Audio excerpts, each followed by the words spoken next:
It was December 17th, 3:58 a.m. The digital clock on the nightstand glowed like a tiny, accusing eye. In the suffocating dark, outside, the world was being erased. A snowstorm, predicted but underestimated, had slammed into the Connecticut Valley. Hours earlier, no, it wasn't falling, it was howling. A relentless, white roar against the windows, shaking the old farmhouse on its foundations. The wind found every crack, every loose shingle, whistling a mournful, ceaseless tune that scraped against the raw edges of Sarah's nerves. Inside, the cold was a living thing, creeping past the inadequate storm windows, settling deep into the plaster walls and into Sarah's bones. She lay rigid under a mountain of quilts, her breath puffing small, desperate clouds in the frigid air. Sleep wasn't an option. Not tonight. Not most nights. Since the divorce papers had been signed 3 months and 17 days ago, the house, their house, felt cavernous and haunted, not by ghosts, but by the deafening absence, the Mark's laughter, the phantom scent of his coffee, the empty space where his reading chair used to sit, now just a pale rectangle on the worn oak floor. It felt unmoored, adrift in this sea of unpacked boxes and half-finished rooms. A 42-year-old woman, suddenly alone in the place they were supposed to grow old together. The grief wasn't a sharp stab anymore. It was a deep, hollow ache, a constant, low-grade thrum of failure and loneliness that vibrated in the marrow. The storm outside felt like a physical manifestation of the desolation inside. A small pressure, landing softly on the mattress near her feet, broke the suffocating rhythm of the wind. Sarah didn't need to look. She knew. A moment later, the tentative weight pressed against her leg, through the quilts, the silent padding up the length of her body. Finally, a small cold nose nudged insistently against her cheek under the covers, followed by a sound, not quite a meow, more like a raspy, urgent chirp. MRRP. Sarah sighed, a plume of white in the dark. Whisper, "Not now, sweetheart." Her voice, hoarse from disuse and unshed tears. But the cat persisted, the cold nose again, and a soft, insistent paw, batting gently at her cheek. Sarah reluctantly peeled back the quilt, just enough to let in a sliver of icy air, and to see 2 enormous, lamp-like eyes, reflecting the faint glow of the clock, stared back at her, unblinking, intent. In the gloom, they weren't just green, but a depthless, luminous emerald, flecked with gold, like forgotten treasure at the bottom of a well. Whisper, a scrawny, battle-worn tortoiseshell, with fur like a rumpled autumn leaf pile, in shades of burnt orange, sooty black, and dingy white. She'd shown up, matted and starving, on the back porch, exactly 1 week after Mark moved out. Sarah hadn't wanted a cat, hadn't wanted anything that needed her. She was barely holding herself together, drowning in logistics and the sheer, exhausting effort of breathing. But the cat had just huddled against the storm door, shivering violently, eyes wide with a silent plea that cut through Sarah's numbness. A small, broken thing, seeking shelter from its storm. How could she say no? She'd opened the door. Whisper had darted inside, disappeared under the sofa, and hadn't emerged for 2 days. Sarah had slid bowls of tuna and water underneath, like peace offerings to a tiny feral ghost. Now, 6 weeks later, Whisper was still wary, still skittish. She accepted food, used the litter box meticulously, but affection was rare and always on her terms. A fleeting brush against Sarah's ankle while she washed dishes. A cautious observation from the top of the bookcase as Sarah cried on the couch. She'd earned her name not just for her soft, raspy voice, but for her presence, quiet as dust motes in a sunbeam. She moved like smoke, disappearing the moment Sarah turned around. She was a creature of shadows and silence, except for now. At 4:02 a.m., in the teeth of a blizzard, Whisper nudged her cheek again, more forcefully. Her little body was rigid, tense, not the relaxed curl of a cat seeking warmth. This was different. Alarmed, her ears, usually swiveling to catch every distant sound, were pinned flat against her skull. Her tail lashed once, sharply, like a metronome, set to panic. She stared, not at Sarah, but through her, towards the bedroom door, leading to the dark hallway. Her gaze was fixed, tense, unnerving. Sarah felt a prickle, not of fear, but of something stranger, deeper, a coldness that had nothing to do with the storm. Whisper, Sarah murmured, pushing herself up on one elbow. What is it, girl? Just the wind. It's scary, I know. But Whisper ignored the soothing tone. She hopped down, off the bed, landing with a soft thud on the cold floorboards. She didn't run, didn't hide, as Sarah expected. Instead, she walked purposefully to the closed bedroom door. She sat right in front of it, her back unnaturally straight, her tattered ears still flattened. Then she looked back, over her shoulder, directly into Sarah's eyes. That emerald gaze held an intensity Sarah had never seen before. It wasn't pleading, not exactly. It was commanding, urgent, a silent communication that bypassed words and landed like a physical touch in Sarah's chest, a spark in the frozen wasteland inside her. Listen, follow. For a long moment, Sarah just stared back. The wind screamed, shaking the window panes. The radiator knocked in a losing battle against the cold. Her own breath seemed loud in the sudden, terrifying silence between them. This small, scarred creature, who had only ever asked for food and a corner to hide in, was asking for something else now. Something immense, something impossible. In the middle of a raging blizzard, at 4 a.m., Sarah's mind screamed, "It's insane. Go back to bed." She's just spooked by the storm. But her body was already moving, pushing back the suffocating weight of the quilts, swinging her legs over the icy edge of the bed. Her bare feet touched the freezing floorboards, and she gasped at the shock. She fumbled for her thick wool socks, pulled them on, then her heavy robe, tying it tightly around her waist. Her movements felt dreamlike, detached, driven by something older than reason, something in the cat's unwavering stare. Whisper watched her, unblinking, as Sarah stood, shivering, in the center of her room, the epicenter of her shattered life.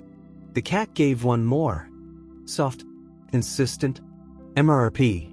The turned, faced the door, and lifted a single, delicate paw, scratching, not frantically, but deliberately, once, twice, against the worn wood, some as sharp as a gunshot. In the quiet room. Open it. Sarah's hand trembled as she reached for the cold brass knob. The metal bit into her skin. She hesitated, one last second, staring at the cat's tense back, at the way her ragged fur seemed to bristle with electric urgency. What lay beyond this door? Just the dark, empty hallway, the ghostly shapes of half-packed boxes, the oppressive weight of the storm, and her own crushing loneliness. What could possibly be out there? That whisper needed her to see. But in this frozen, howling night, logic, self-preservation, screamed at her to stop, to climb back into bed, pull the covers over her head, and wait for dawn or oblivion. But the spark, ignited by those impossible green eyes, flickered against the icy void inside her. The tiny, fragile thing. Curiosity? The simple, terrifying need not to be alone. In this moment, she didn't know. All she knew was the silent demand in the cat's posture, the raw animal insistence that pierced through the layers of her grief and numbness. This broken creature she'd barely begun to know was asking her to trust, to step into the unknown. Sarah took a breath, the shaky, filling lungs that felt too small for the task.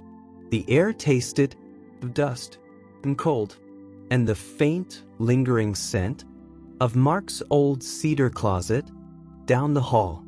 A ghost smell. With trembling fingers, she turned the knob. The latch clicked open, some loud as destiny. The door creaked inward, revealing the deeper blackness of the hallway. The howl of the wind, filling the space with its icy breath. Whisper didn't bolt, didn't dart into the shadows, as she always did. She set for one heartbeat, two, her gaze fixed, not down the hall, but across it, towards the closed door of the spare room, the room Sarah hadn't entered since packing away the dreams it once held. The cat stood. She didn't look back, not this time, with a quiet certainty that felt ancient and absolute. Whisper walked deliberately out of Sarah's bedroom and into the darkness of the hallway, turning towards the spare room door. Her small form was swallowed almost instantly by the gloom. Only the faintest suggestion of movement remained. Sarah stood on the threshold, one hand still on the cold doorknob, the other clutching the collar of her robe. The icy air from the hall wrapped around her like a shroud. The storm raged, a white fury beyond the thin walls. Her safe space, her cave of quilts, was behind her. Ahead, only darkness, the memory of pain, locked behind another door, and a small, mysterious cat who had just led her to the edge of everything familiar. The hollow ache in her chest throbbed, but beneath it, something else stirred, something small and fierce and terrifyingly alive. Not hope, not yet, but the absence of complete numbness. The spark Whisper had ignited, flickered, brighter, compelling her forward. One step, then another. Her bare feet on the freezing floorboards were the only sound as she crossed from the known into the whispering dark, following the ghost of a cat into the heart of the storm and her own unfinished story. The door to the spare room, like a sealed tomb. Whisper sat before it, a small, dark sentinel, waiting. Sarah's breath in the icy air. This quiet, desperate, following, in the dead of winter, felt less like a choice, the more like the first tremulous beat of a heart starting to thaw. Something undeniably important had begun. The hallway air was a physical assault. It stole Sarah's breath, replacing it with a lungful, the pure aching cold, and the damp mineral smell of driven snow seeping under old floorboards. The darkness wasn't empty. It vibrated with the house's groans, the wind's shrieks, and the frantic hammering of her own heart against her ribs. 10 feet away, the spare room door, a slab of shadow in the deeper gloom, and before it, still, small shape, Whisper, sitting utterly motionless, her silhouette sharp against the faint, snow-reflected light seeping under the door. She didn't turn, didn't acknowledge Sarah's presence. Behind her, her entire focus was riveted on that closed door. Her ears remained pinned back, but her tail had stopped lashing. Now, it was coiled tightly around her haunches, like a spring, holding terrible tension. Sarah hugged herself, trying to trap what little warmth remained. Her bare feet were already numb against the icy floor. "What are we doing?" The question echoed in the hollow space, left by shock and bone-deep cold.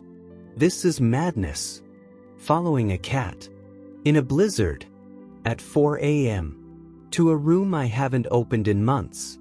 The logical part of her brain scrambled for purchase, listing reasons to turn back. Hypothermia, frozen pipes bursting, a tree falling through the roof, the sheer, crushing weight of the grief locked behind that door. But the spark, the tiny, insistent flicker, ignited by Whisper's green gaze, refused to be extinguished. It was a fragile thing, fed by the cat's absolute stillness, her undeniable urgency. This wasn't fear of the storm. This was something specific, something tied to this place, this closed door, in Sarah's haunted house. Taking a shuddering breath, Sarah forced her legs to move. One step, then another. The floorboards creaked, a mournful sound under her weight. Each step felt like crossing a vast, frozen desert. She stopped, a few feet behind Whisper. The cat remained a statue, only the faintest tremor in her ragged fur betrayed she was alive. "Whisper," Sarah whispered, her voice raw, scraping her throat. "What is it? What's in there?" The question felt absurd. Of course, nothing was in there. Just boxes. Boxes filled with the carefully folded detritus of a life that no longer existed. Baby clothes. Tiny, impossibly soft sleepers, never worn. A hand-carved crib, dissembled, wrapped in bubble wrap, that still smelled faintly of sawdust and hope. Scan results. Brochures for fertility clinics. Cities far away, with names that sounded like miracles. And the crushing silence of the room itself. The room they painted a soft, buttery yellow, one optimistic spring weekend before the first, devastating, "not this time," before the hope began to curdle into something brittle and sharp. Sarah hadn't just closed the door on the room. She'd walled it off. In her mind, a quarantine zone for contagious despair. Walking past it, to the bathroom or the linen closet, was an exercise in averted eyes and held breath. The very air around its threshold felt heavier, colder, thick with unshed tears, and the ghost of a future that had dissolved like smoke. Mark leaving had been the final, shattering blow, but the fracture lines ran much deeper. They ran straight through this closed door. And now, this strange, scarred cat, who lived in the shadows of Sarah's broken world, was demanding she open it in the middle of a howling blizzard at 4:07 a.m. Sarah stared at the doorknob, all brass, tarnished. She remembered Mark polishing it that weekend they painted. For good luck, he'd said, his smile wide, eyes bright, with a faith Sarah had desperately wanted to share. Her hand was trembling violently, not just from cold. It hovered an inch from the metal. She couldn't. The weight behind that door felt like it would crush her, flatter than she already felt. A small, broken sound escaped her lips.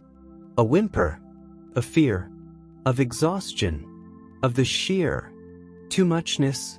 The sound seemed to break. Whispers trance. The cat's head turned slowly, not fully, just enough to fix one enormous, luminous green eye on Sarah's face. In the gloom, that single eye held no judgment, no impatience, just the depth of quiet understanding that stole Sarah's breath. It was a look that bypassed words and landed like a warm palm against her frozen cheek. A silent, unwavering, "You can." The whisper did something utterly unexpected. She didn't meow, didn't scratch. She simply stood and took one deliberate step towards Sarah, then another, closing the small distance between the door and the trembling woman. She stopped beside Sarah's numb, bare foot and leaned ever so slightly, her bony flank brushing against Sarah's ankle. The contact was feather-light, barely there, but the warmth seeping through the thin sock was shocking. Alive, a tiny point of heat in the frozen wasteland. It wasn't affection, not exactly. It felt like solidarity, like a small creature planting a flag on the icy shore of Sarah's desolation and saying, "I'm here too." Sarah gasped. A small, ragged intake of frigid air. The numbness that had been her armor, her only defense against the crushing weight of the past months, cracked just a hairline fracture, enough for a single scalding tear to escape. It tracked a burning path down her icy cheek. She hadn't cried in weeks, hadn't been able to. The tears had felt frozen inside her. This one seemed conjured by the impossible warmth of a stray cat's fleeting touch and the quiet courage in her single green eye. "Okay," Sarah breathed, the word barely audible over the wind's moan. "Okay, girl." Her voice was thick, but steadier. She lowered her hand, the one not clutching her robe, and let it hover near Whisper's head, not touching, just offering an invitation. The cat watched. The movement, her good ear, the one not permanently crumpled from some old unseen battle, twitched slightly. She didn't flinch, didn't retreat. She held Sarah's gaze for a long, suspended moment. Then, slowly, deliberately, she tilted her head, just a fraction, and pressed the top of her bony skull against Sarah's hovering fingers. The contact was brief, a heartbeat. The fur was surprisingly soft beneath the rough, battle-scarred surface. Then she pulled back, returning her intense focus to the door. But the gesture, that tiny, deliberate lean, that brief press of warmth, was a seismic shift, the first voluntary touch Whisper had ever initiated in 6 weeks. It wasn't cuddling, it wasn't purring, it was a pact, sealed in the frigid dark. We do this together. Sarah closed her eyes for a second, feeling the phantom warmth on her fingertips, figure, drying cold, on her skin. The hollow ache was still there, the grief, a vast, cold ocean. But for the first time, in longer than she could remember, she didn't feel entirely alone, adrift in it.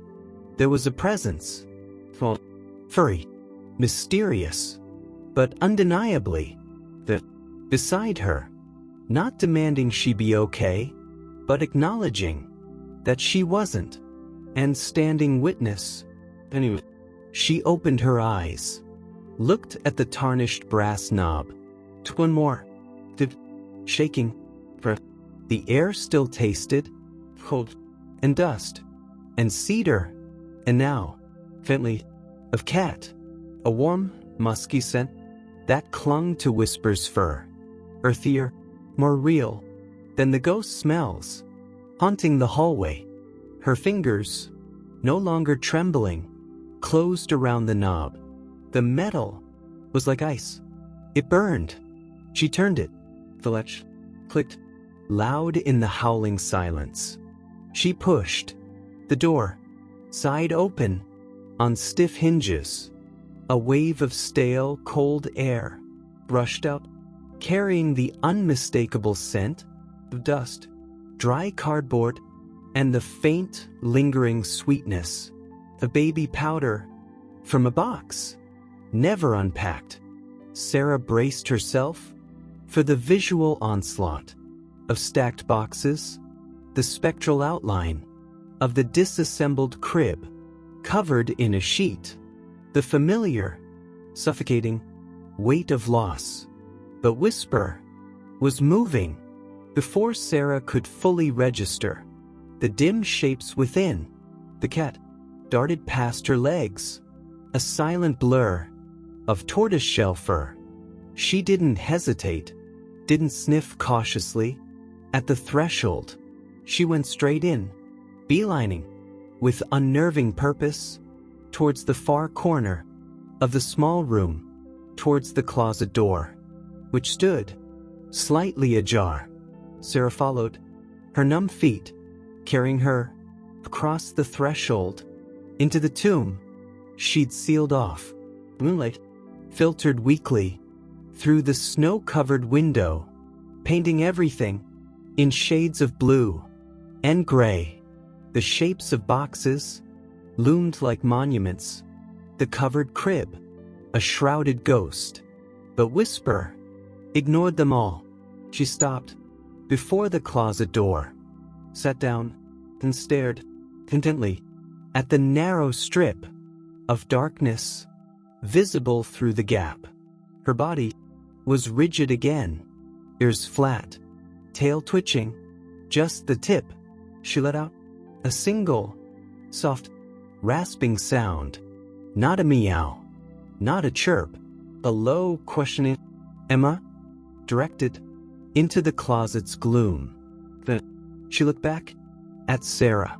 Those green eyes, glowing in the dim light, held the same urgent command. Sarah's heart stuttered. The closet. It was just a closet, half empty now, holding off-season clothes, a vacuum cleaner, And more boxes. Mark's old winter coat probably still hung there, smelling of him. Another ghost. What could possibly be in there? That whisper needed her to see? A mouse? In the dead of winter? Unlikely. The cold seemed to intensify in this room. It seeped through the thin soles of her socks, climbed her legs, settled around her heart. But the spark flickered, stronger, fed by Whisper's persistence, and that impossible moment of connection. In the hallway, she stepped further into the room. The floorboards creaked, a lonely sound. She approached the closet. Whisper watched her, unblinking. Sarah reached out, the hand that felt detached from her body. The closet door, wider open, it swung inward with a soft groan. The darkness within was deeper, impenetrable. She fumbled along the cold plaster wall. Inside the doorway, found the pull string for the bare bulb hanging from the ceiling. She tugged. A weak yellow light flickered on, sputtering, then steadied, casting long, stark shadows across the crowded space. Sarah blinked against the sudden, harsh glare, saw the familiar jumble, boxes labeled Christmas decor, Mark's parka hanging limp like an empty skin, the vacuum, an old suitcase, the smotes, fence in the stale air. Nothing moved, nothing seemed amiss. Confusion mixed with a sharp pang of disappointment. Had it just been a mouse after all? A draft? Her own grief playing tricks on a traumatized cat? She looked down at Whisper. The cat hadn't moved. She was still staring fixedly into the closet, but not at the floor. Her gaze was angled towards the back corner, near the ceiling. Sarah followed her line of sight. Behind the bulky vacuum, tucked into the far corner, where the sloping ceiling met the wall, was a small, dark opening. In the ancient plaster, where a board had loosened, or perhaps been chewed long ago. It was maybe 3 inches wide, a ragged black mouth leading into the unknown space between the walls, or the attic. Sarah hadn't even known it was there. Whisper stared at it, utterly focused, her body with a low-grade tension. She wasn't scared. She was listening intently. Her good ear swiveled slightly, tuning in to a frequency Sarah couldn't hear. Over the wind, shaking the house, Sarah strained her own ears. Nothing, just the relentless roar, the creak of old timbers, the hiss of her own breathing. Faintly, so faintly, it could have been her imagination or the wind whistling through a crack. A tiny, desperate sound, a high-pitched, fretty, like a feather catching on a thorn, came from the black hole in the wall. Sarah froze. Her blood seemed to turn to slush in her veins. Not a mouse, a kitten trapped in the wall, in the middle of a blizzard. How long? Was it injured? Alone? The questions hurtled through her frozen mind. Whisper heard it too. Her gaze snapped back to Sarah. The urgency in her green eyes was now blinding. A silent scream. The numbness shattered completely. Sarah's breath caught in a ragged sob, not of grief, this time, of sudden, terrifying responsibility of life calling out from the darkness. She dropped to her knees on the dusty closet floor, ignoring the cold seeping through her robe, ignoring the ache in her joints. She scrambled, crawling past the vacuum, towards the dark opening. Whisper pressed close, her small body brushing Sarah's leg, a warm, vibrating presence. Sarah reached the wall, put her face close to the hole. The smell that wafted out was dank, dusty, and beneath it, the unmistakable, sweet sour scent of animal fear. "Hello," Sarah called, her voice trembling, but clear. "Little one, are you in there?" Silence. A weaker, more pitiful, definitely a kitten. Tiny, terrified, freezing. Sarah's mind raced. How to reach it? The hole was too small for her hand, too high up to see into properly. She needed light. Tools. Think, Sarah, think. The spark wasn't a spark anymore. It was a flame, small but fierce, driven by the sheer, desperate need in that tiny cry, and by the warm pressure of whisper pressed against her side. Her birth, a low, steady vibration Sarah hadn't even realized had started. It wasn't loud, just a deep rhythmic rumble, thrumming against Sarah's leg. Some of primal comfort, of focus, of mothering. Was that it? Had Whisper known all along? Not just sensed? No. Another small life was trapped, dying, in the walls of Sarah's frozen house? Had her urgency been maternal? Sarah looked down at the scarred tortoiseshell. Whisper met her gaze, her birth intensifying slightly. Her green eyes held no answers, only that fierce, unwavering urgency. Do something. Sarah pushed herself up. Her legs protested, stiff with cold. She had to act. Turned, stumbled, out of the closet, out of the spare room, back into the marginally less freezing hallway. Whisper stayed, a small, silent sentinel by the hole in the wall, guarding, waiting. Sarah ran as much as one could run, on numb feet, in a heavy robe, to the kitchen, fumbling for the drawer where tools lived. A flashlight. Blessedly, the batteries worked. A beam of light cut through the gloom. A claw hammer. A pry bar. Could she widen that hole? Safely?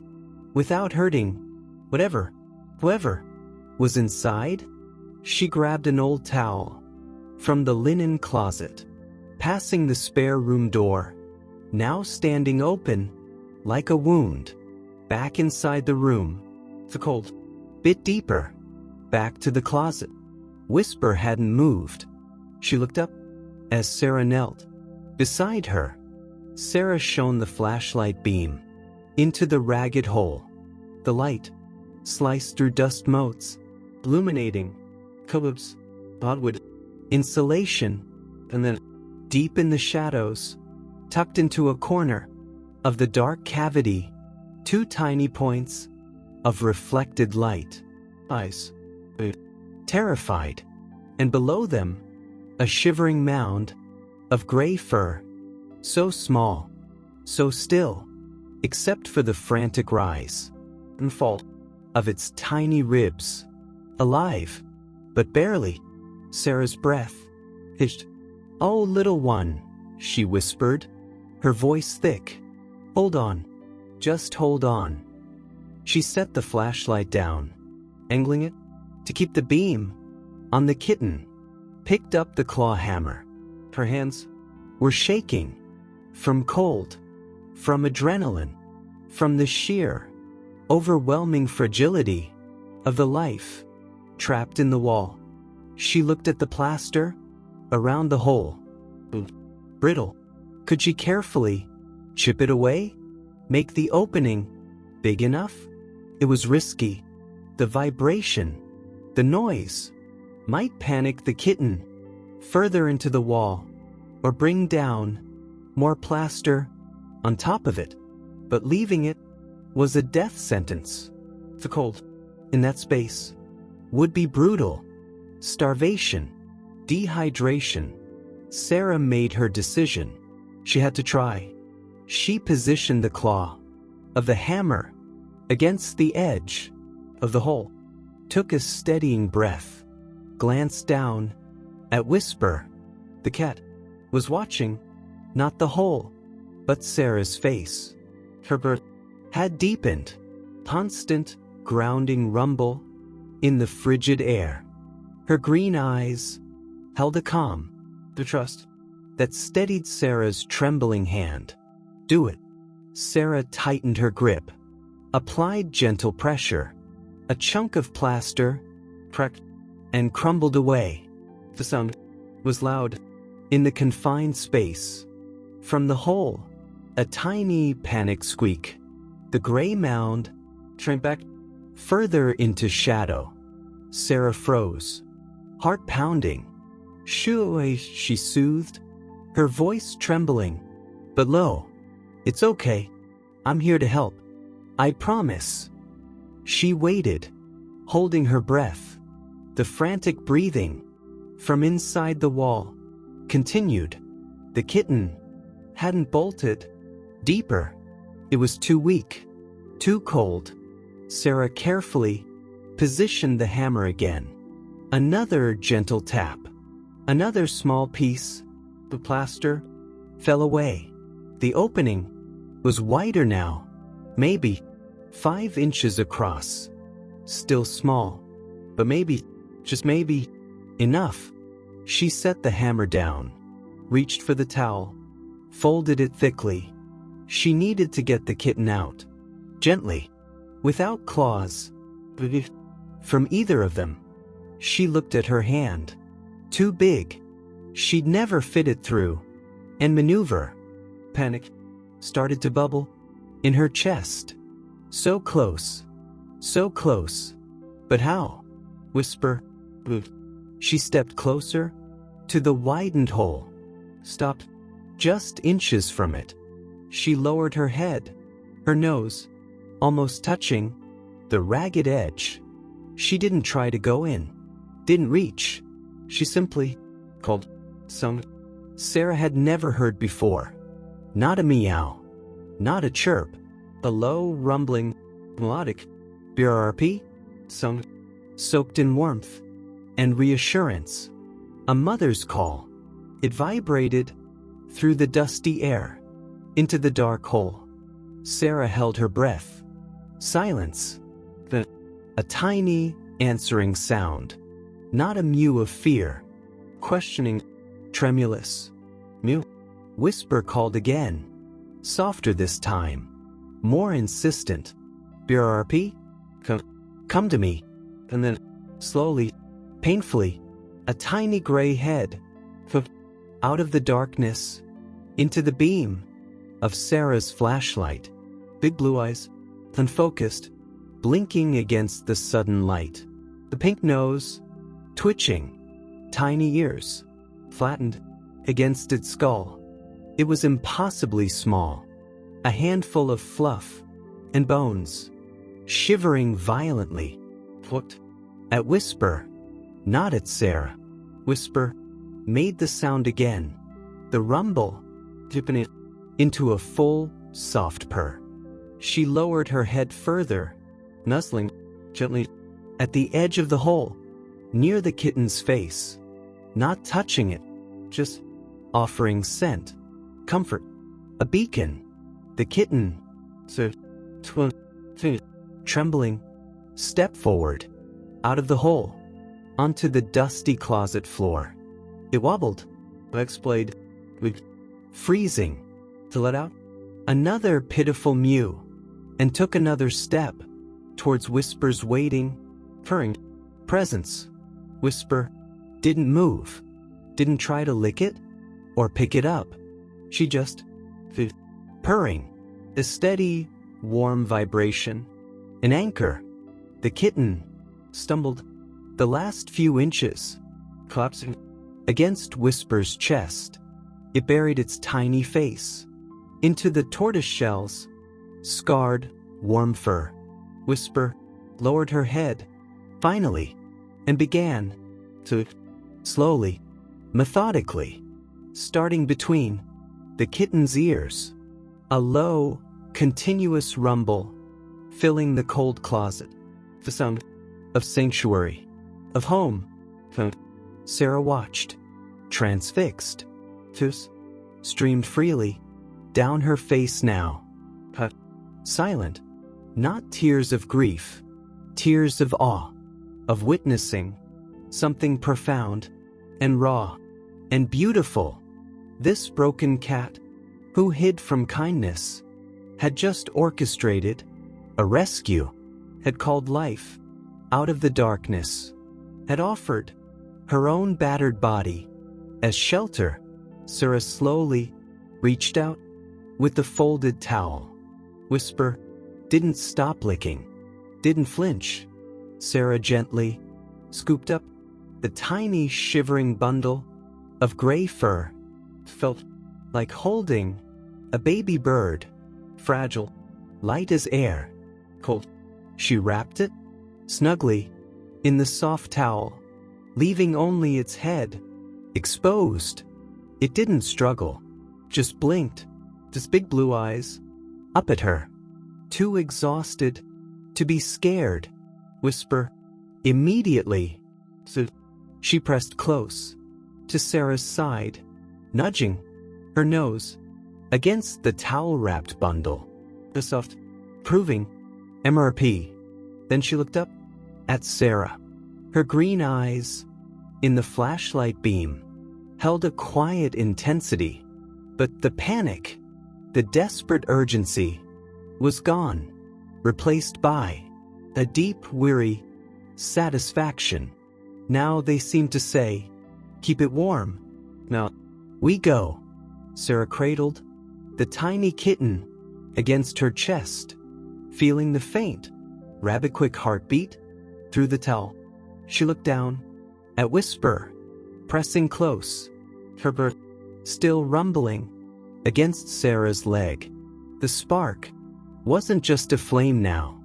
It was a hearth fire, small but fiercely bright, casting light and warmth into the frozen corners of her soul. The grief was still there, the loneliness, the echoes in the empty house, but they no longer filled the entire space. They shared it with the impossible warmth of a rescued life. Against her heart, the steady purr of a scarred cat who had led her through the dark to find it. The connection, for not in sunshine and ease, but in the howling teeth of a blizzard at 4 a.m.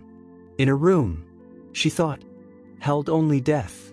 She had followed a cat into the snowstorm, found something she hadn't even known she was searching for.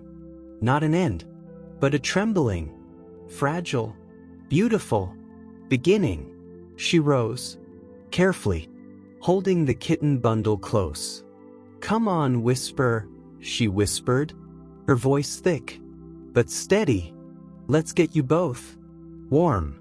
Turned away from the hole in the wall, away from the ghosts of the spare room, walked back into the hallway, towards the faint glow of her bedroom.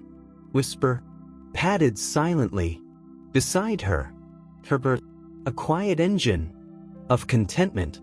Her green eyes glanced up, meeting Sarah's, the look that held 1,000 unspoken things. Trust, relief, a shared purpose, forged in the frozen dark. They walked side by side, back towards the light, carrying life with them. The storm still raged outside. The house still groaned, but inside Sarah, something had shifted.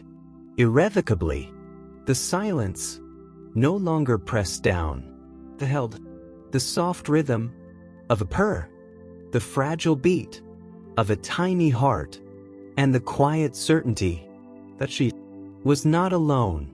The bedroom felt like a different world after the frigid tomb of the spare room closet, still cold, still battered by the storm's relentless fury, but now holding a fragile pocket, the warmth and frantic purpose. Sarah kicked the door shut, leaning against it for a second, cradling the towel-wrapped bundle against her thundering heart. Whisper slid past her ankles, a silent streak, heading straight for the rumpled quilts, still holding the fading warmth of Sarah's body. She scrambled up, turned in a tight circle, and settled into a deep indentation near the pillows, her green eyes fixed, unblinking, on Sarah and the tiny life she held. "Okay," Sarah breathed, the word misting in the icy air. "Oh, little one, let's get you warm." Her numb fingers fumbled with the towel folds, peeling them back just enough to expose the kitten's tiny head. It lay utterly limp in her palm, eyes half closed, blue, hazy, unfocused. Its breathing was terrifyingly shallow and rapid, like a hummingbird's wing, fluttering against death. The shivering had stopped. A bad sign. Hypothermia was claiming it. Panic. A cold, sharp blade sliced through the warm haze of the rescue. Too late? The thought was a physical blow.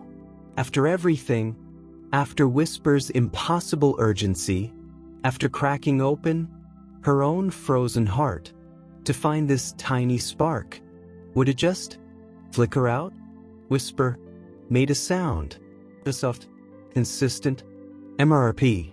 Her gaze flicked from Sarah's face to the bed, specifically to the warm hollow she'd made. To bring it here. The command was clear.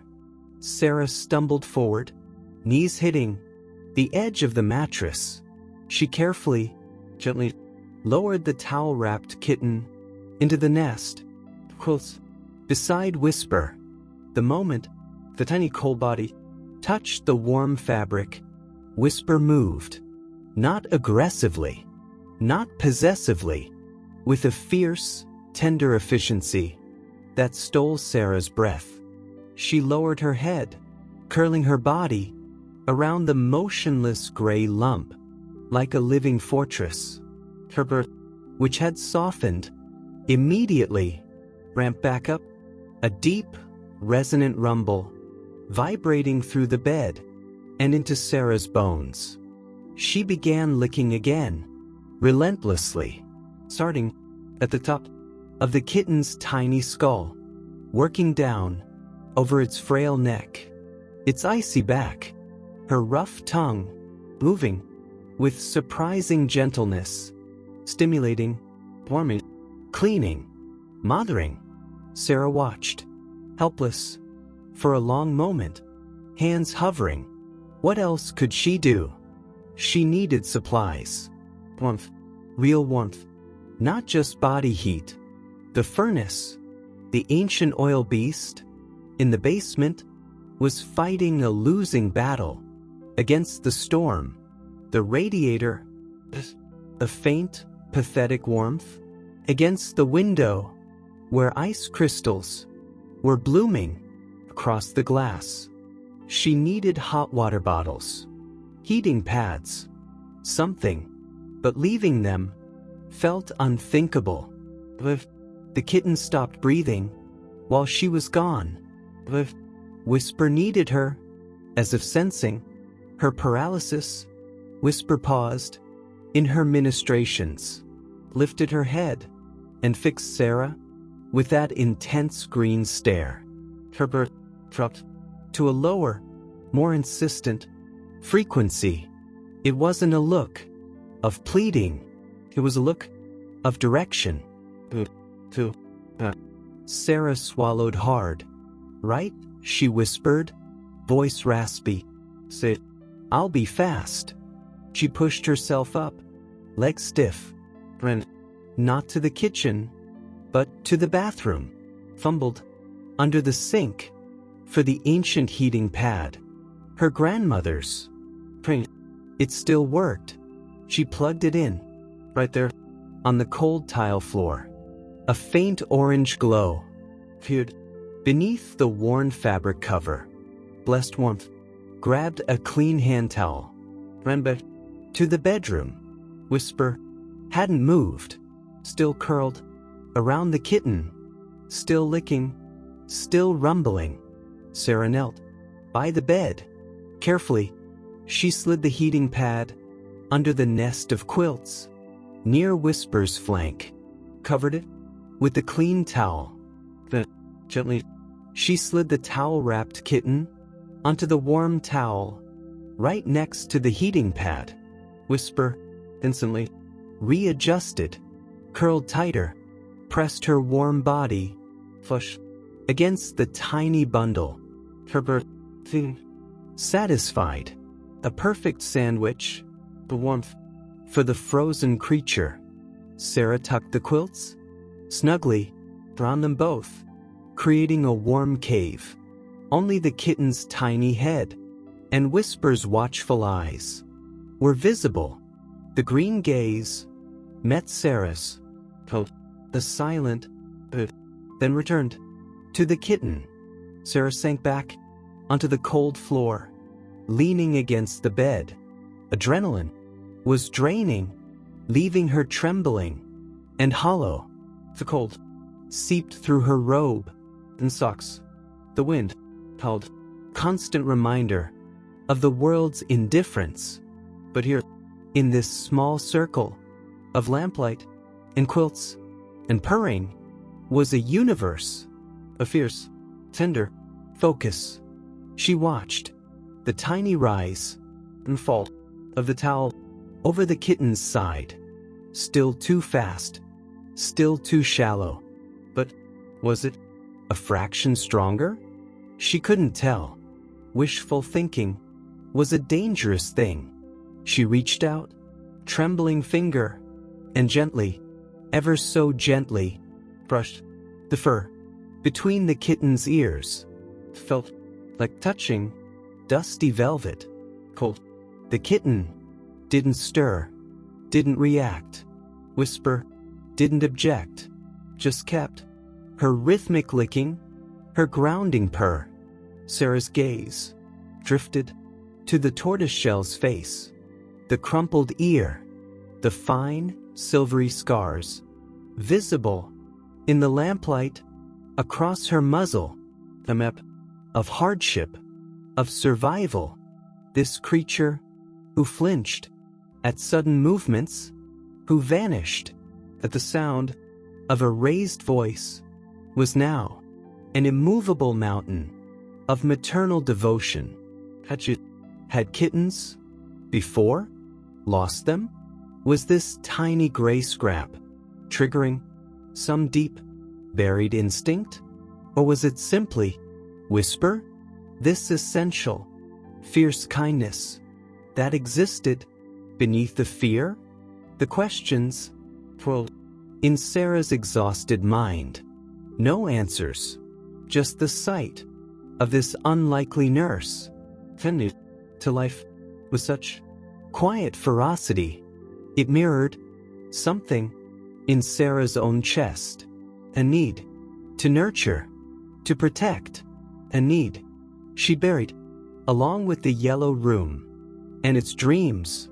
Seeing it so raw, so unself-conscious, in Whisper, made it ache afresh, but differently, not with the old, shattering grief, but with a fragile, trembling recognition. This is still in me too. Lost meaning, measured only by the kitten's breaths and Whisper's purr, and the relentless, screaming wind. Sarah must have dozed, sitting on the floor, head against the mattress. The small sound jolted her awake. Not the wind, not Whisper's purr, the tiny... Her eyes flew open. The lamp was still on. Whisper was still curled around the kitten, but the kitten's head was moving, slowly, blindly, nuzzling against Whisper's fur. Smile was open, searching, hungry. Sarah's heart leapt, alive, alive and hungry. A surge of pure, terrifying joy flooded her. She scrambled up. Okay, little one. Her voice, too loud. In the quiet room, Whisper looked up, ears flicking, but not alarmed. Her gaze was calm, watchful, as if to say, about time. Sarah ran to the kitchen, fumbling. In the near dark, she found the emergency can of kitten formula she'd bought on a whim months ago for a stray that never returned. Thank God for whims. Found the tiny nursing bottle, still sealed in its package. Boiled water in the electric kettle, her hands shaking as she mixed the formula, testing the temperature on her wrist like she'd read in books a lifetime ago. Books now packed away. The smell, mildly milky, filled the cold kitchen. Had a scent. Back in the bedroom, the scene was achingly tender. The kitten was still nuzzling, weakly, against Whisper. Whisper had shifted, exposing her belly a little, an instinctive offer. The kitten was too disoriented, too weak to latch. Sarah approached, slowly, carefully. She peeled back the quilts, just enough. Whisper watched. Her birth, a steady baseline of calm. Sarah dipped the bottle nipple in the formula, letting a drop touch the kitten's mouth. It flinched, tried to turn away.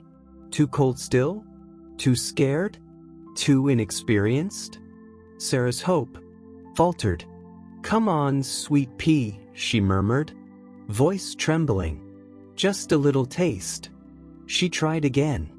Another drop on the tiny pink lips. This time, a tiny pink tongue darted out. The kitten's head turned slowly towards the nipple.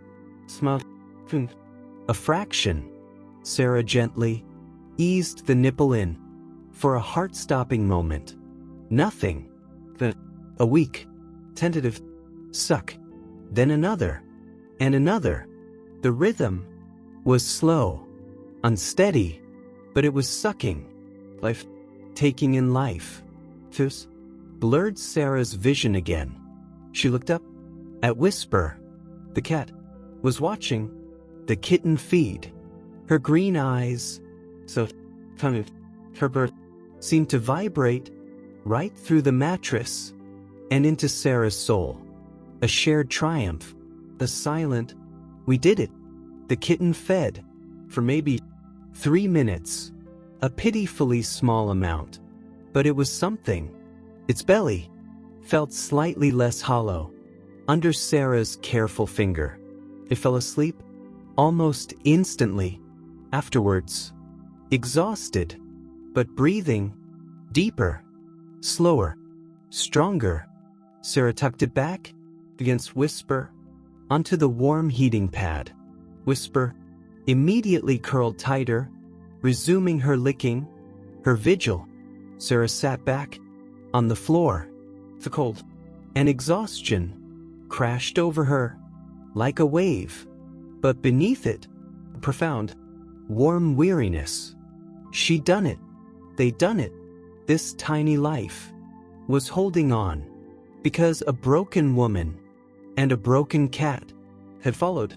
An impossible urge through a frozen night. She reached out, slowly, gently, and let her hand rest on Whisper's back, just above, where she curled around the kitten. The fur was warm, the purr from against her palm.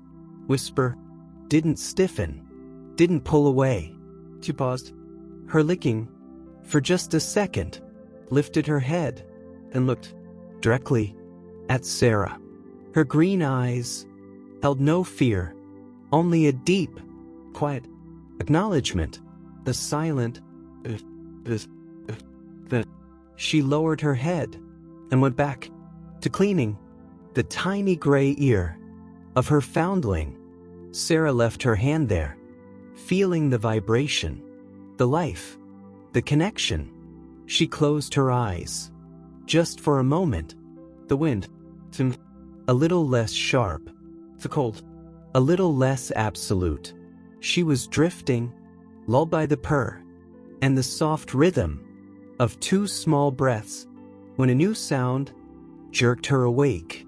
Not the wind, not the house groaning, a distinct, metallic pinging coming from downstairs, from the direction of the basement.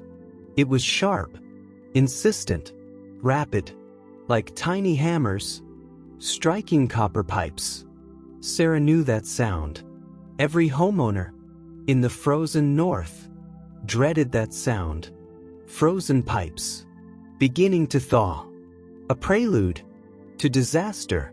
Her blood ran cold, warmer than before, but still cold.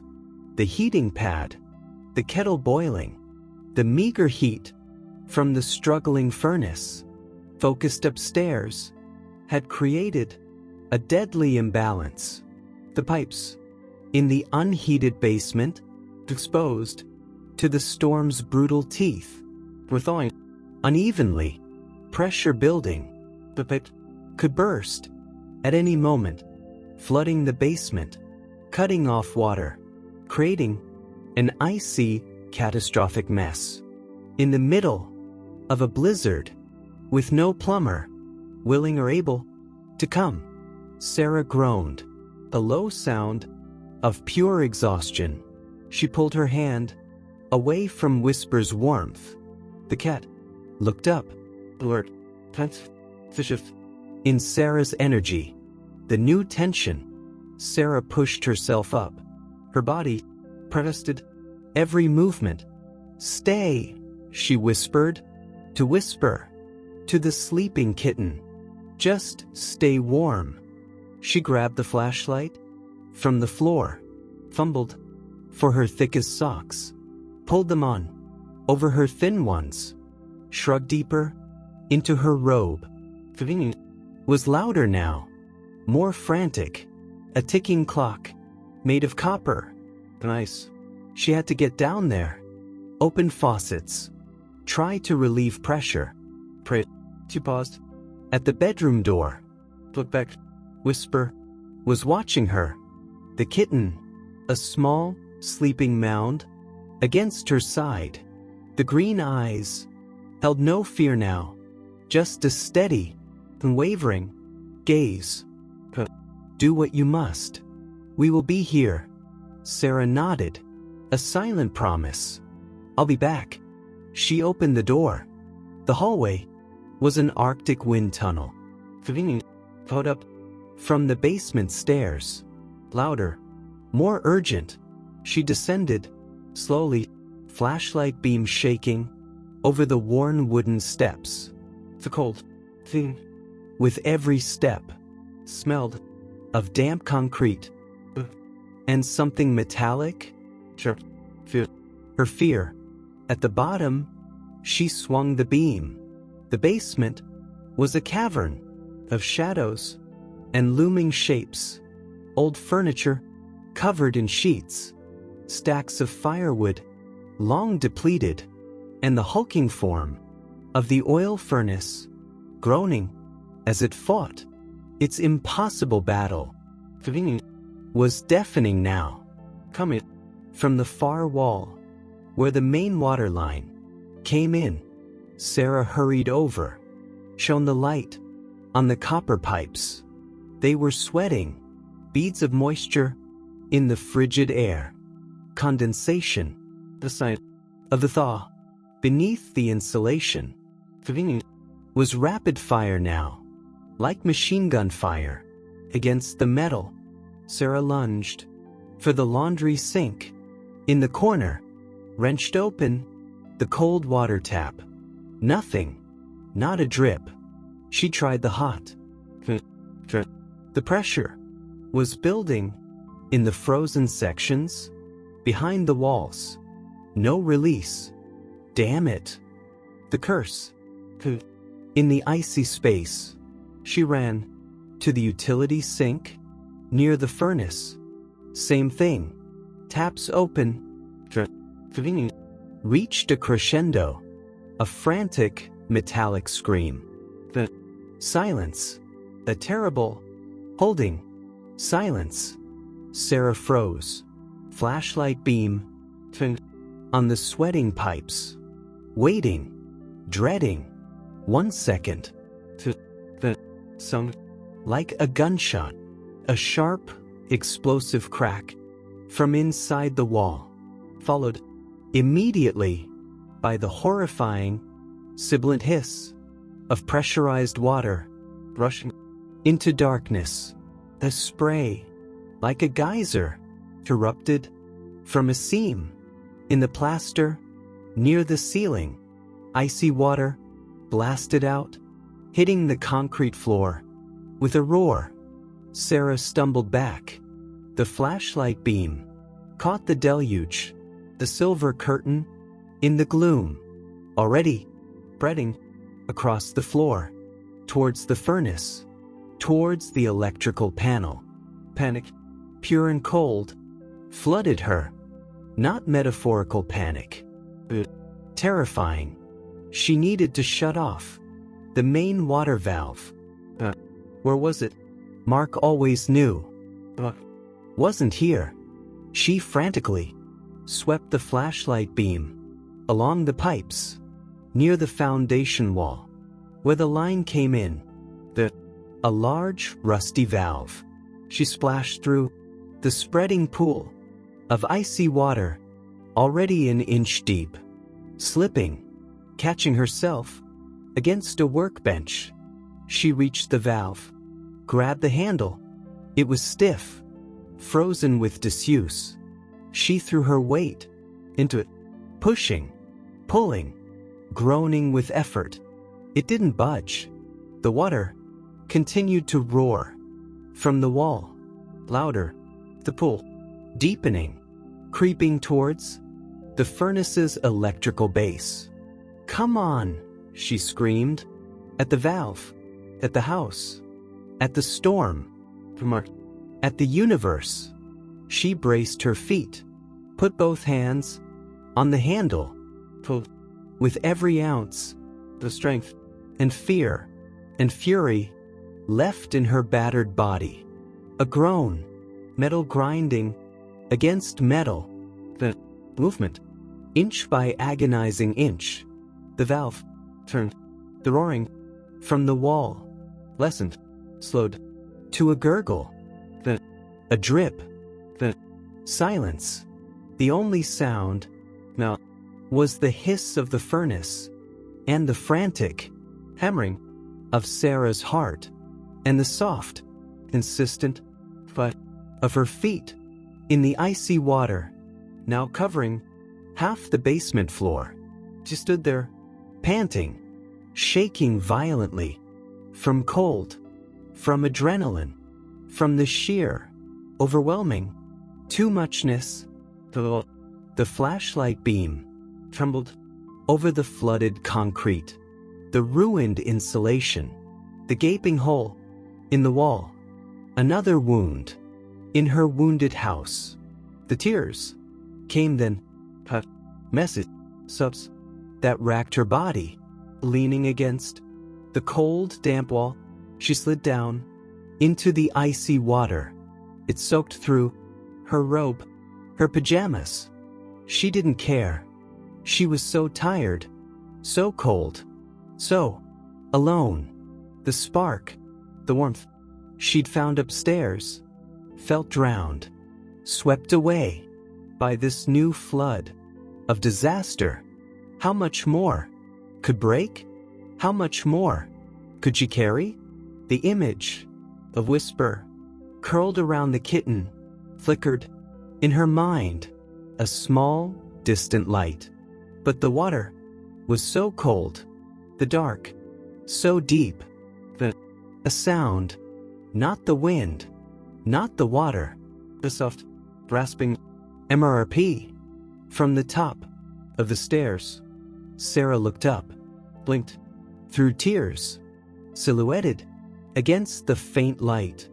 From the hallway above stood Whisper, her outline blurred, ears pricked forward. She took one step down, then another, her green eyes catching the beam of the flashlight, glowing like beacons in the flooded dark. She didn't come all the way down, just far enough to see Sarah huddled in the icy water. She sat on the step, watching, her tail tucked neatly around her paws. No panic, no fear, just presence, witness. After a moment, she made the sound again, softer. MRP, a question, a check-in. Are you alive? Are you coming back? The kitten is warm. The kitten is sleeping. I'm here. Where are you? Sarah stared at the small cat on the stairs, the creature who hated the dark, the cold, the unknown, had left the warmth, the safety of the bed, and the vulnerable kitten come to the top of these terrifying stairs to call into the flooded dark. For her, the sobs hissed, so the icy numbness in her limbs remained, but the drowning feeling in her chest lifted just a fraction. She wasn't screaming into an indifferent void. Something had heard, had come, had called back. Whisper hadn't solved the flood, hadn't fixed the pipes, but she'd bridged the abyss of isolation with a single, raspy syllable. Sarah took a shuddering breath, pushed herself up. Her legs protested, cold, stiff, sodden. She sloshed through the water towards the stairs. Whisper watched her, unmoving. As Sarah reached the bottom step, the cat turned and padded silently back up into the hallway, waiting. Sarah followed, dripping, shivering, leaving the flooded ruin behind her. At the top, Whisper didn't lead her straight back to the bedroom. She stopped in the hallway outside the bathroom, looked at Sarah.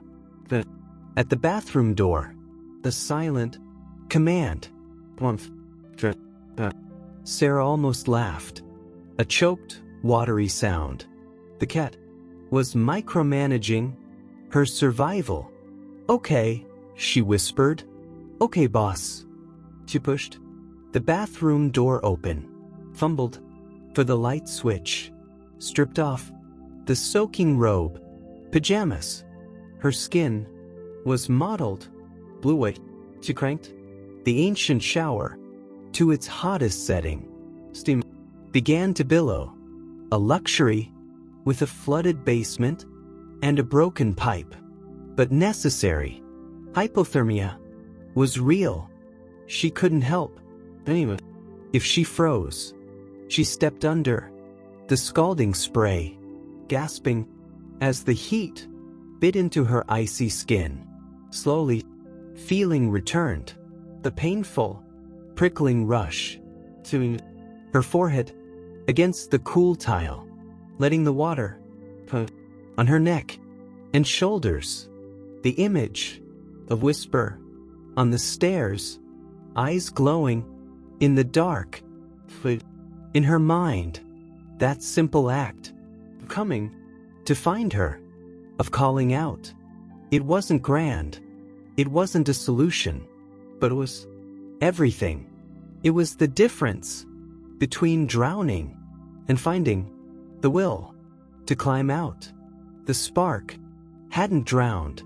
It had been tempered, tested, and Whisper had shielded it. She dried off, roughly, pulled on dry, thick layers, socks, sweatpants, 2 sweaters. When she opened the bathroom door, steam billowing out, Whisper was sitting exactly where she'd left her, in the hallway. Guardian, sentinel. She stood as Sarah emerged, looked her up and down, as if assessing. Dry, warm, alive, satisfied, turned, and padded silently back towards the bedroom. Sarah followed. The bedroom felt like a sanctuary. The lamp's warm glow, the soft cave of quilts, the steady rumble of Whisper's purr. As she settled back around the sleeping kitten, Sarah climbed back into bed, careful not to disturb them. She pulled the quilts up to her chin, shivering still deep inside. But the core, the center, where the spark lived, protected. She reached out, a hand, resting it, not on Whisper this time, but gently, on the small rise of the towel over the kitten's sleeping form. Feeling the faint, steady, holding on, Whisper lifted her head for a moment, looked at Sarah's hand on the kitten. Then, slowly, deliberately, she stretched out, turned it, and nudged her cold, wet nose against Sarah's wrist. A brief touch.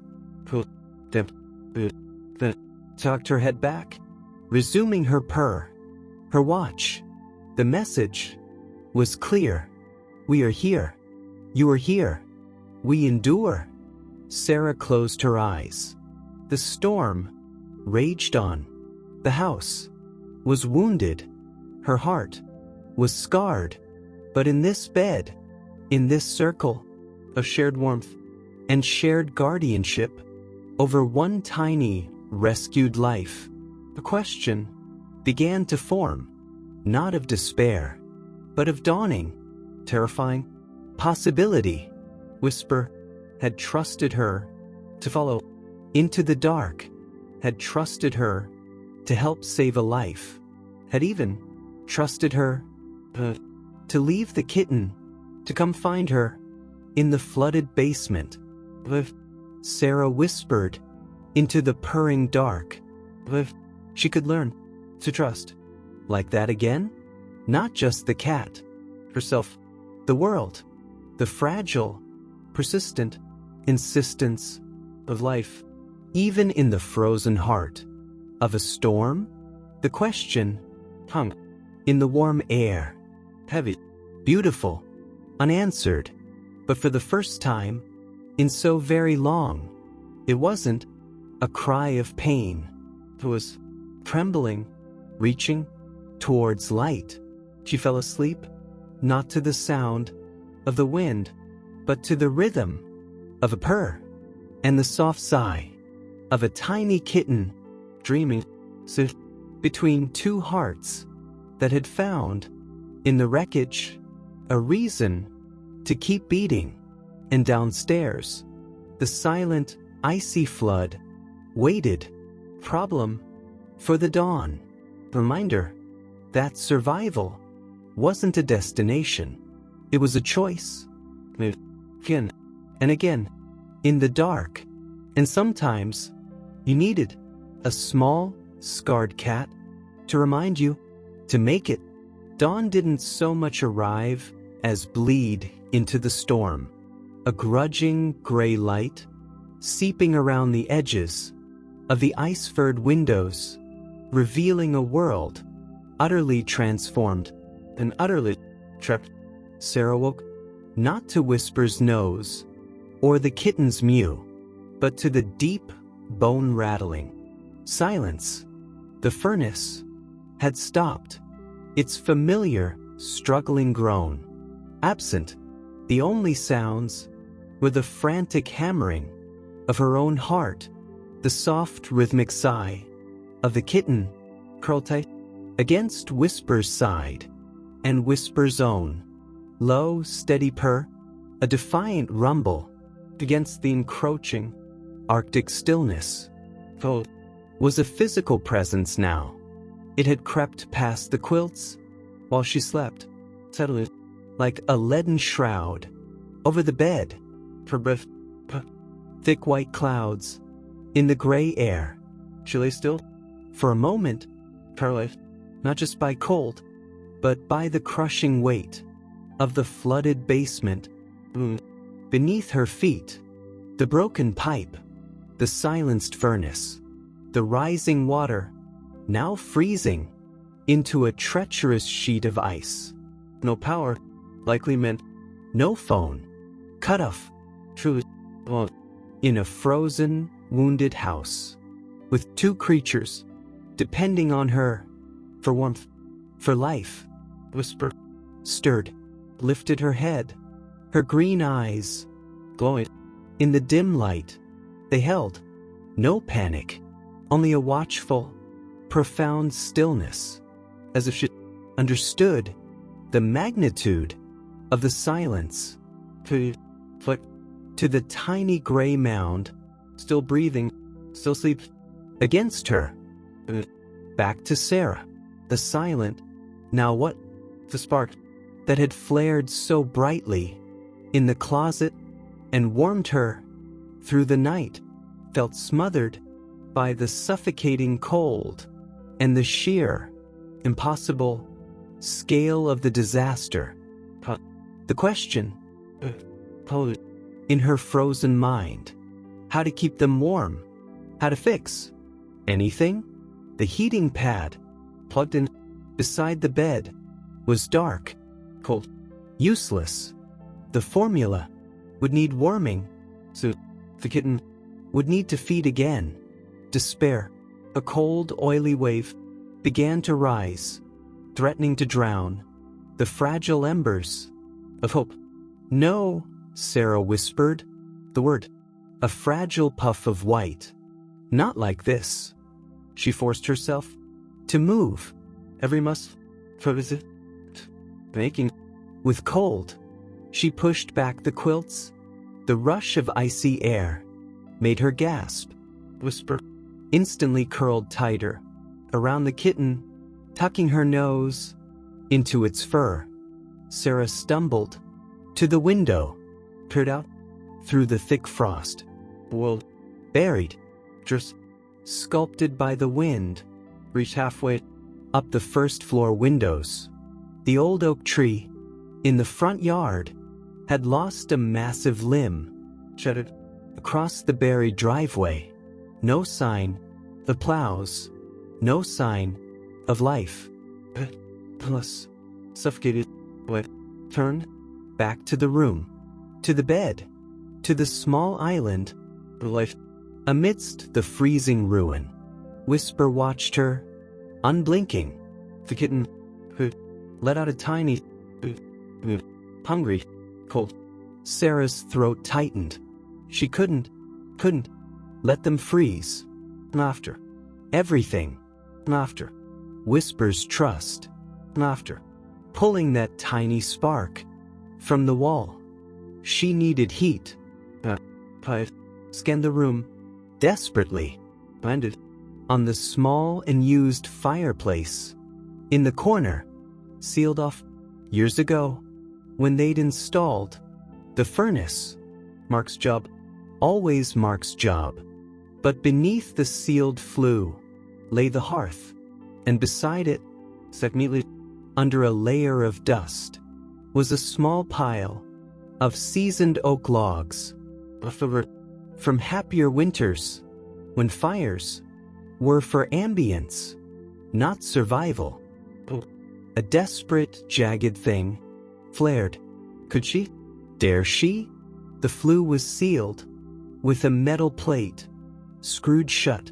Opening it, just backdraft. Disaster. But freezing was certain disaster. For all of them. Okay, she breathed, steeling herself. Fire. Through it. The claw hammer, still lying where she dropped it after the rescue. Before the cold hearth, the metal plate covering the flue opening. Immovable, rusted screws. She positioned the claw under the head of the first screw. Pulled. Nothing. She braced perfect against the brick. Pulled harder. The screech of protesting metal. The screw. A fraction. Fin. Harder. Muscles screaming. Cold stealing her strength. Another screech. Another fraction. Sweat beaded on her icy forehead. The frustration blurred her vision. Behind her, the kitten mewed again. Louder. More insistent. Panicked. Whisper. Made a low. Anxious. Stuttered. Stopped. Sarah threw her whole weight into the hammer. The final, ear-splitting screech. The screw. In half. Plate dropped with clang, revealing the black, gaping, cold air rushed down from above. A good sign? A bad sign? She didn't know. Through it, a log, heavy, cold, placed it in the hearth, added kindling, newspapers, crumpled from a box nearby. Her hands were shaking violently now, from cold, from fear, from exhaustion. Fumbled for the matches she knew were on the mantel, single, half empty. She struck one. The flare blinded her. In the gloom, she touched it to the newspaper edge, caught a tiny, flickering, yellow tongue. She held her breath. The flame at the kindling caught a dry twig, grew, crawled towards the log.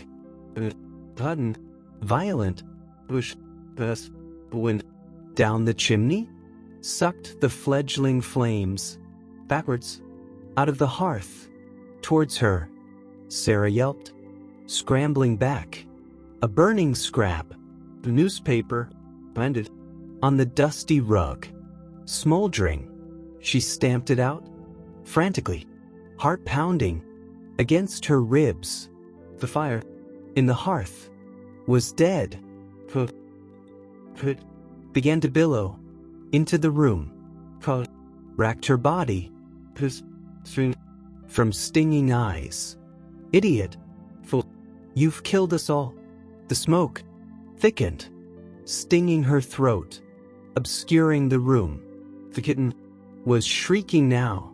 A high-pitched, terror-filled sound. Whisper was a shadow, hunched over it. A low, continuous growl, rumbling from her chest. Not fear, fury, at the smoke, at the danger, at Sarah's failure, the despair that had been rising, crested, broke. Sarah collapsed, back onto her heels, in front of the smoking hearth. Oh, the flooded basement, the silence, the hunger, the choking smoke, the terrified kitten, the furious cat, the crushing weight of Mark's absence, of her own inadequacy, of the lost future. In the yellow room, all crashed down. But him, holding back, rage and helplessness, shattered. She didn't sob. She howled, almost torn from the depths of her frozen soul. It ripped through the smoke, louder than the kitten's cries, deeper than Whisper's growl. Pounded her fists against the icy brick of the hearth. Twice. No. No. The words were guttural, unrecognizable. Why? Why? She wasn't asking. The house, the storm, the universe.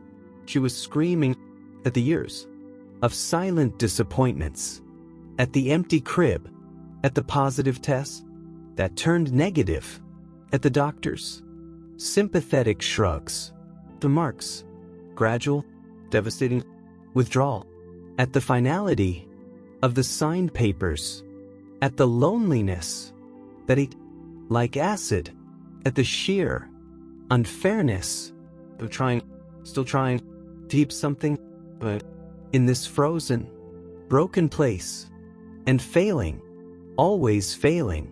The smoke rolled around her as she rocked on her knees, fists bleeding against the brick. Unfelt figures were a flood now, sold in their violence of held-back grief, poured out for the babies never held, for the marriage that crumbled, for the house that felt like a coffin, for the woman you thought she'd be gone, all gone, in the blizzard inside her, through the blur, tears and smoke, she saw movement, not the kitten, whisper. The cat had uncurled from around the shrieking gray ball, on the bed, tail lashing, ears pinned flat against the smoke.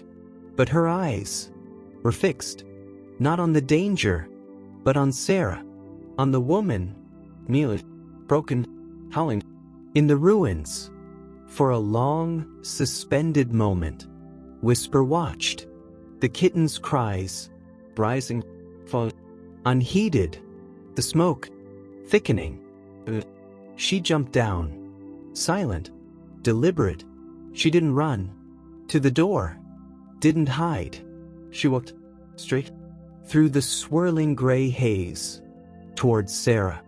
Her green eyes glowed like emerald beacons through the tears, not judging, not afraid, seeing, truly seeing. The raw, shattered, just stopped less than a foot away. Her brace for a hiss, a swipe, recrimination for failing to keep them safe, for bringing this new danger. Sid, Whisper, did the impossible, to step forward, deliberately, into the space between Sarah's bleeding fists and the hearth. She pressed her small, warm body flush against Sarah's full, trembling knees. She lifted her head and butted it firmly against Sarah's clenched body. Twice, the soft, consistent nudge. Stop. Look at me. Sarah's howl, in her throat, took by a ragged gasp. She looked down. Those impossible green eyes, so close, not with reproach, but with the fierce, tender, knowing recognition of shared brokenness, of shared survival.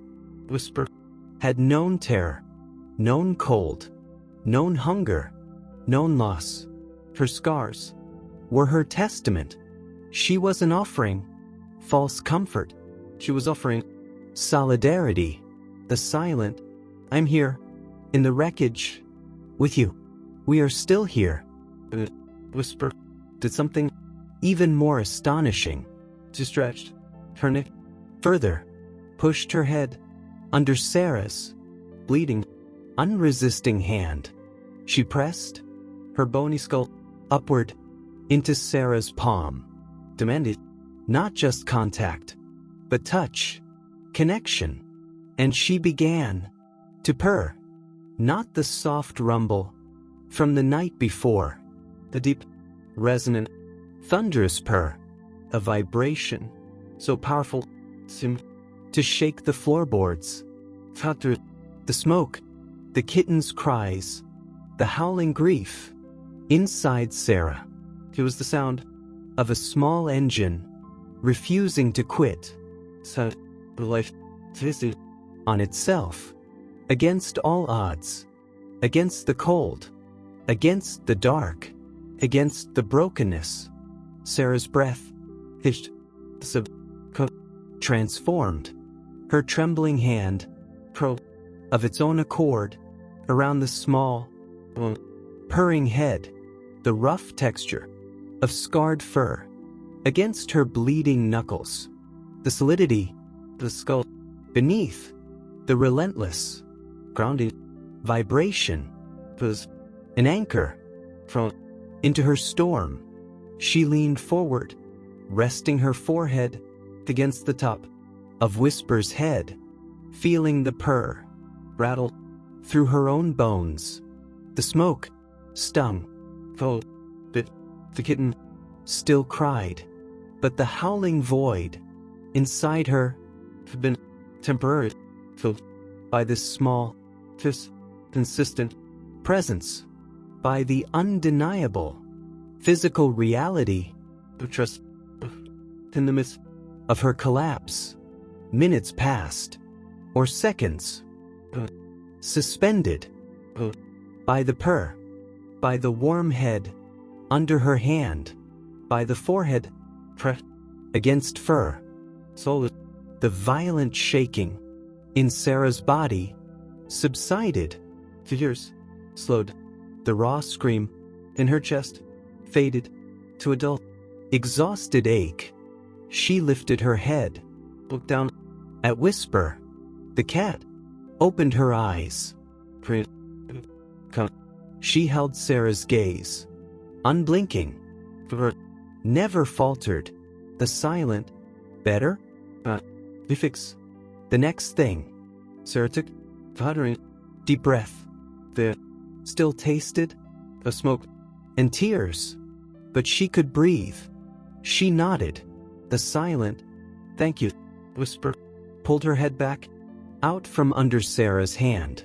Fiver, one last, from deliberate headbutt against her knee, turned and padded back towards the bed, towards the still crying kitten. Held high, purposeful.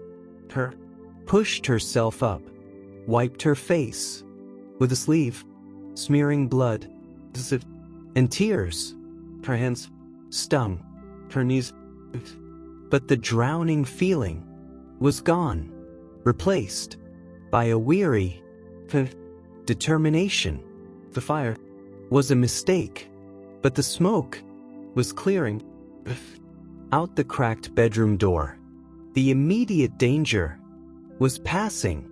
The next thing was the kitten, hungry, cold. She needed formula, warm formula, no power, no stove. She remembered the old camping stove in the basement, Mark's domain, in a plastic tub, probably above the waterline. If she could get to it, find fuel, she could heat water, feed the kitten. One thing. She looked at the bed. Whisper had already curled back around the kitten, was bathing it. Tender tongue strokes. The frantic cries had subsided to intermittent squeaks. Comforted. For now, Sarah met Whisper's eyes. The cat gave a slow, deliberate blink. Still audible, steady. We're waiting. Sarah grabbed the flashlight.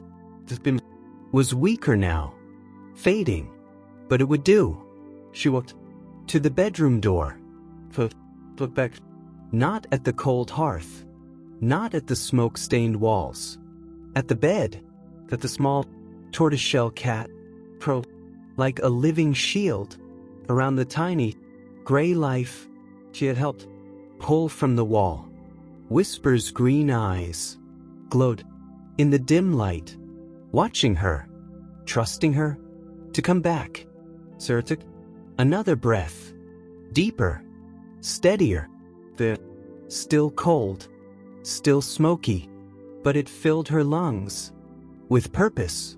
Turned and walked out the door towards the flooded dark of the basement stairs, not running, not panicked, step by step, following the echo of a purr that had anchored her in the breaking and shown her that even shattered, still hold the warmth, still answer the call. The storm raged outside, but inside, the heart that had thawed in the frozen dark kept beating, stronger, clearer, carried the echo of an understanding, written not in words, but in verse, and a small head pressed into a bleeding hand in the smoke. The breaking point had passed, not into pieces, but into a hard one, fragile, cold. The silence, after the furnace died, wasn't truly silent. It was filled with the brittle crack of contracting wood, the ghostly tink-tink-tink of icicles forming on the eaves, outside the window, and the fragile, rabbit-quick of the gray kitten, like a comma, against Whisper's side. But mostly it was filled with the aftershock of Sarah's breaking and the seismic shift that followed when a small, scarred cat pressed her skull into a bleeding hand and brought the world back into place. Sarah descended the basement stairs, not running, not panicked, this time, step by deliberate step. The flashlight beam flickered over the frozen flood. The water had stopped rising after she'd wrenched the main valve shut, but in the deep cold, it had solidified into a treacherous, uneven sheet of ice, glistening like black obsidian under the fading beam. The spray from the burst pipe had frozen, creating grotesque, translucent sculptures around the gaping wound in the wall, with the metallic bite of frozen damp and the faint, acrid ghost of smoke from upstairs that smelled like defeat preserved in ice. Sarah's breath puffed steady clouds in the gloom, her hands, though stiff with cold and raw from pounding brick, didn't shake. The anchor of Whisper's purr still vibrated deep in her bones, a grounding frequency. One thing, just the next thing. She remembered Mark's camping gear, in heavy plastic bins, on high metal shelves near the back wall, above the waterline. Hopefully, she picked her way carefully across the frozen expanse. Her boots crunched on the uneven ice. Every sound in the cavernous chill. She found the shelves, shone the light up, dust motes, in the beam, a large blue tub, in Mark's neat block letters, camp stove/fuel/lantern. A small, determined ember glowed. A heavy workbench, closer, with effort, her muscles free from the night's ordeal. She wrestled the bin to the edge, lowered it with a thud onto the workbench, fingers to pride at the stiff clasps, popped the lid, smelled the nylon, canvas, and faint gasoline wafted out, buried beneath sleeping bags and a rolled tent. She found it, combat, green enamel stove, and beside it, a half-full fuel canister. Blessed weight. She grabbed them, and a small, collapsible camp kettle. Treasures. In the frozen dark. Back upstairs, the bedroom. Different. The smoke had mostly dissipated, leaving only a faint, charred scent and a smudge on the ceiling. Cold was still brutal, but the atmosphere had shifted. Whisper lay exactly where Sarah had left her, curled around the kitten, her green eyes. As Sarah entered, as Sarah set up the little stove on the sturdy oak dresser, away from the quilts, was calm, attentive. The kitten let out a feeble. Sarah filled the camp kettle from the bathroom tap, thankful the pipes there hadn't frozen. The stove's primer struck a match, a blue flame to life, a tiny, defiant sun. In the gray room, she set the kettle over it, sound of heating water, vandal, promise, sizzle, first real warmth since the furnace died. Sarah mixed kitten formula in the nursing bottle while she waited. Her movements were methodical, focused, not frantic. The shitting had subsided, replaced by a bone-deep weariness and a strange, quiet clarity. She tested the water on her wrist, warmed the bottle in it, tested the formula. Perfect. She approached the bed, whisper, shifted slightly, exposing the kitten, its tiny head, eyes barely open. Sarah gently tucked the nipple into its mouth. This time, the suckling was stronger, more purposeful, desperate, pulling, claiming sustenance. Sarah knelt by the bed, holding the bottle, watching, feeling the tiny jaw, working, the fragile swallow. Whisper, watch too, for the soft, continuous, background hum, approval, satisfaction. When the bottle was half empty, the kitten pulled away, exhausted, its little belly noticeably rounded. A tiny, convincing bird dipper into Whisper's fur. Whisper immediately resumed licking, cleaning its face with meticulous, tender swipes. Sarah sat back on her heels. The small flame of the stove flickered on the dresser, casting dancing shadows. The room was still freezing. The house was still broken. The basement was still a frozen disaster. But here, in this circle of lamplight, stove glow, and purring, something profoundly simple had happened. She had met the breaking point, had shattered, and had been reassembled, not by grand solutions, but by the next thing, by the warmth of a tiny flame, by the trust of a cat who had witnessed her utter collapse and hadn't fled, hadn't judged, had simply pressed close, purred, demanded, foolish, that Sarah stay present, stay here, with her, with the kitten, with the next small task, the blizzard, for another terminable 12 hours. Sarah moved through them in a state of heightened, exhausted clarity. She fed the kitten every 2 hours, like clockwork. Whisper was her alarm. 10 minutes before feeding time, the cat would stir, lift her head, fix Sarah with that intense green gaze, the silent, unmistakable. She'd nudge the sleeping kitten with gentle, consistent nudges of her nose. Preparing it, Sarah would mix the formula using water on the camping stove. A ritual, a lifeline in the vast, cold uncertainty.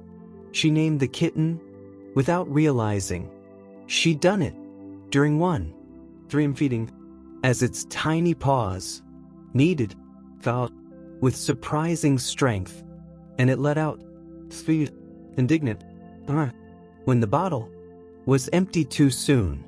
"Alright, Smoky," Sarah murmured, wiping its milky chin. "Patience, The name stuck, but from the soot-stained rescue, and its soft gray fur, whisper, seemed to approve. She gave Smokey an extra thorough clean behind the ears. Sarah ventured downstairs only when necessary to refill the kettle, to use the bathroom. The rest of the house, like an alien landscape, pulled a darker food with the ghosts of normalcy now suspended. She avoided the spare room door, still open, a dark maw leaded to the closet with its hole in the wall.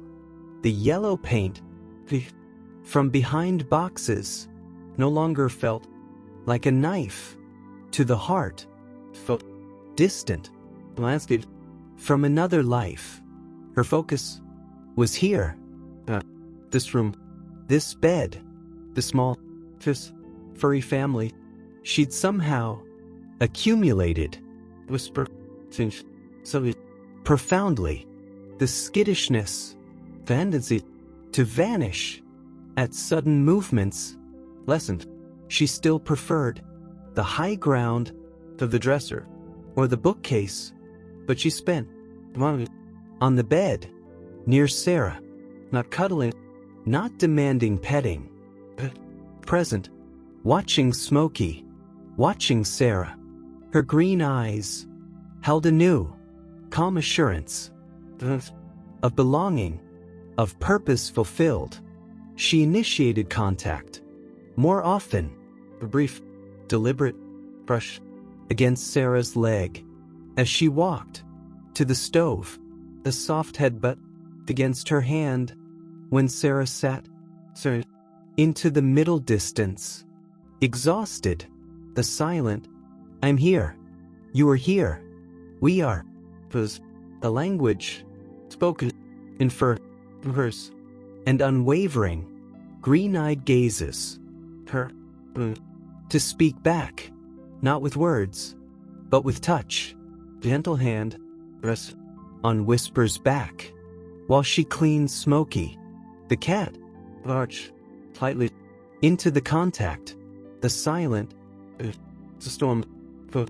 On the second morning, not with fanfare, but with a gradual relenting of the wind's fury, the relentless outside the windows subsided to a sigh. Silence. Pulled it. Snow-muffled silence. Sarah woke to winter sunlight streaming through the ice-furred window, painting stripes, pale gold, across the rumpled quilts. Smoke was squirming with newfound energy, batting at Whisper's tail with tiny, clumsy paws.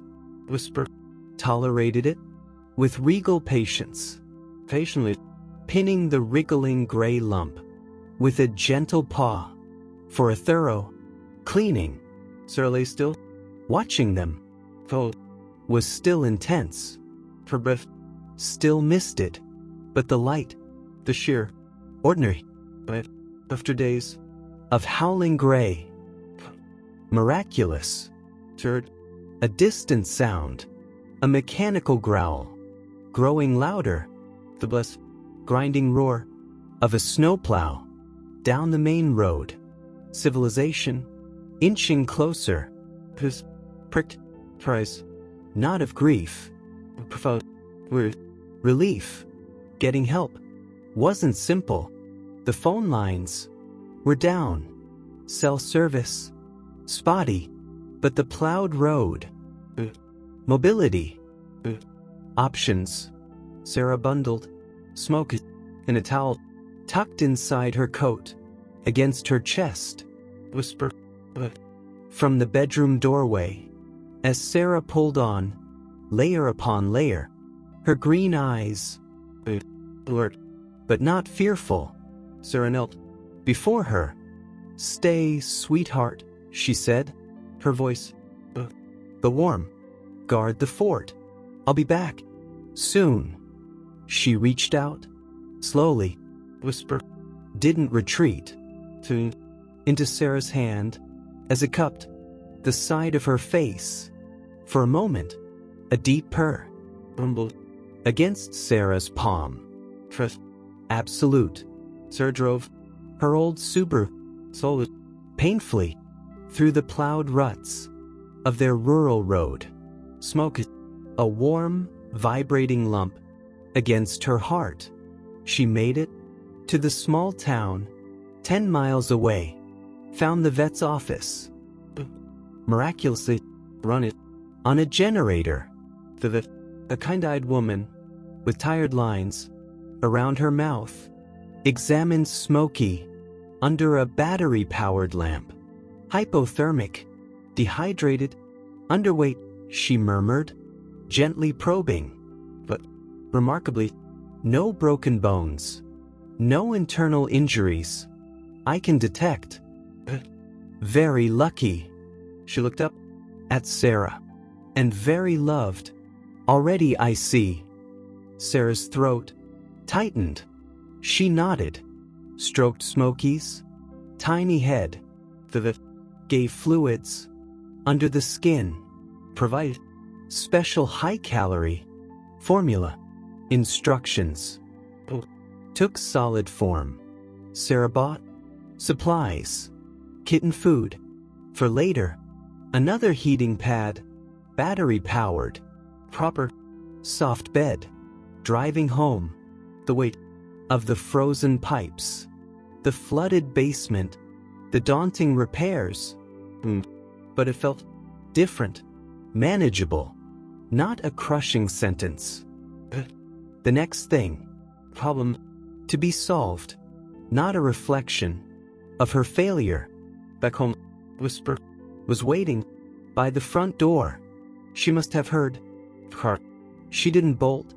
When Sarah entered, she approached, curious at the bag of supplies, stretched up, placing her front paws on Sarah's leg, peering into the open coat at Smokey, the soft, inquisitive MRP.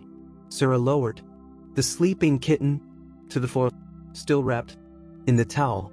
Whisper immediately sniffed it, head to tail, checking.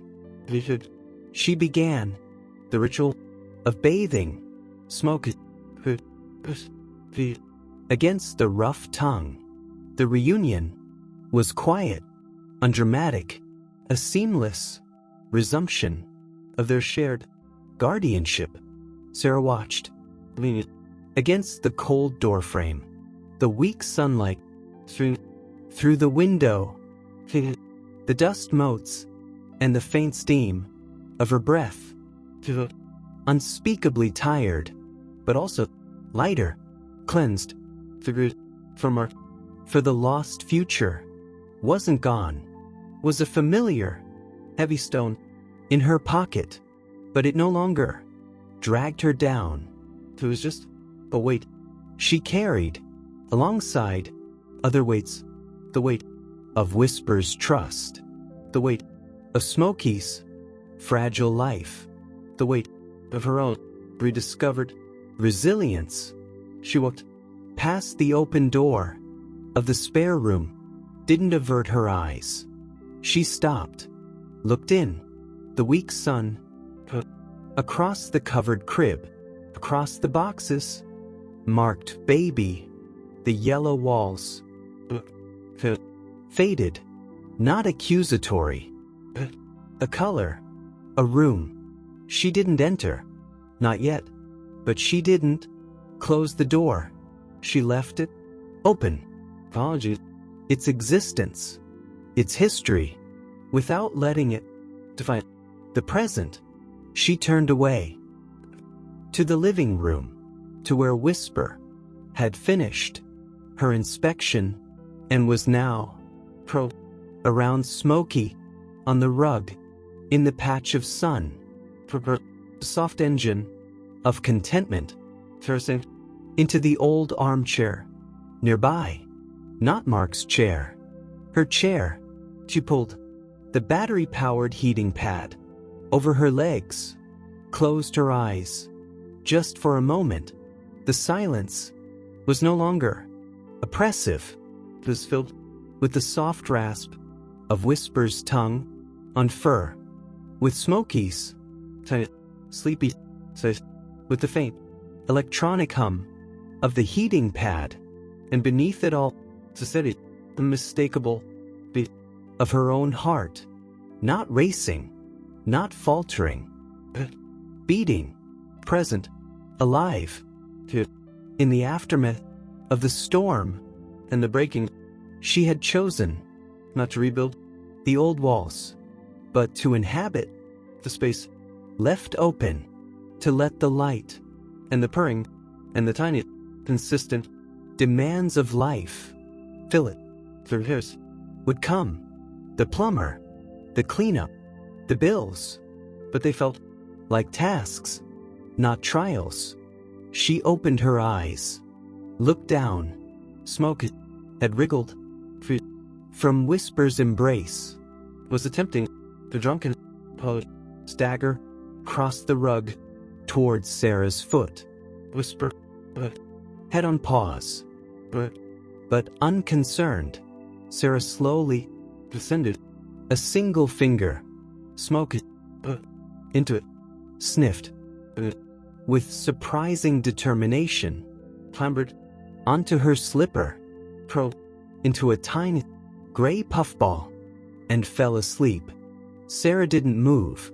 She looked across the rug, met Whisper's unblinking green gaze. The cat, slowly, deliberately, closed her eyes, held them shut for a long moment, then opened them. Slow, perfect, feline blink. The silent, I see you, all is well. Her felt the familiar sting of tears, but they were warm, quiet. She blinked back, slowly, deliberately. The silent, I see you too. The weak winter sun struggled against the remnants of the storm clouds. Sit in a circle of borrowed warmth on a rug, through with the wreckage of a life gone awry. 3 survivors sit in a silence that wasn't empty, but full of purring, full of breath, full of the quiet, undeniable triumph of morning after the longest, darkest night. Sarah leaned back in her chair, placed a hand over the sleeping gray puffball on her foot, felt its tiny, steady heartbeat, the echo of the spark pull from the wall. The full circle wasn't a return, it was an arrival to herself, broken, mended, different, pulled it in her cupped hands, not the past, but the trembling present, and it was enough. Winter loosened its grip, not with a sudden thaw, but with a slow, soggy, relentless seep.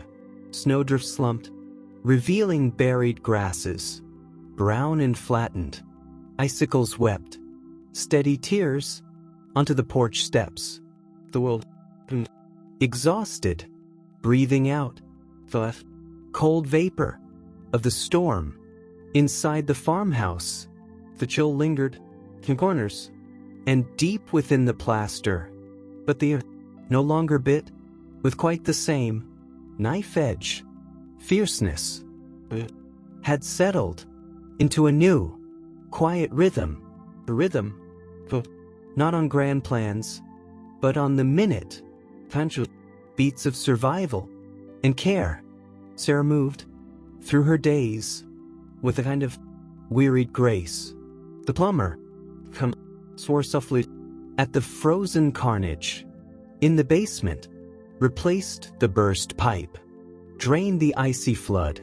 The furnace grown back to reluctant life, filling the house with a tentative, dry warmth, smell of damp plaster and thawing earth, slowly faded, replaced by the ordinary scents and the faint, milky sweetness of kitten formula.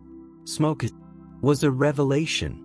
A tiny gray dynamo, furling by the hour, his wobbles into determined, if comically clumsy, sprints across the rug. His pathetic muse, squeaky demands for food, for play, for the warm sanctuary of Whisper's flank or Sarah's lap. He discovered the ecstasy of a dangling string, the terror of his own shadow, the profound comfort of a purring pillow named Whisper. He grew not just in size, but in presence. Small, consistent, joyful disturbance in the quiet house. Whisper. Her transformation was deeper, more profound. The skittish ghost who lived in the edges was gone. In her place was a creature of quiet, unshakable certainty. She no longer put at the sound of the toaster popping. She observed from the armchair or the windowsill. She claimed the sunspot on the living room rug as her throne. And Smokey was her rambunctious, devoted, subdued. She mothered him with a blend of fierce protectiveness and weary tolerance. She washed him endlessly, disciplined him with a gentle, pinning paw or a low, warning growl when his claws got too sharp or his teeth too eager.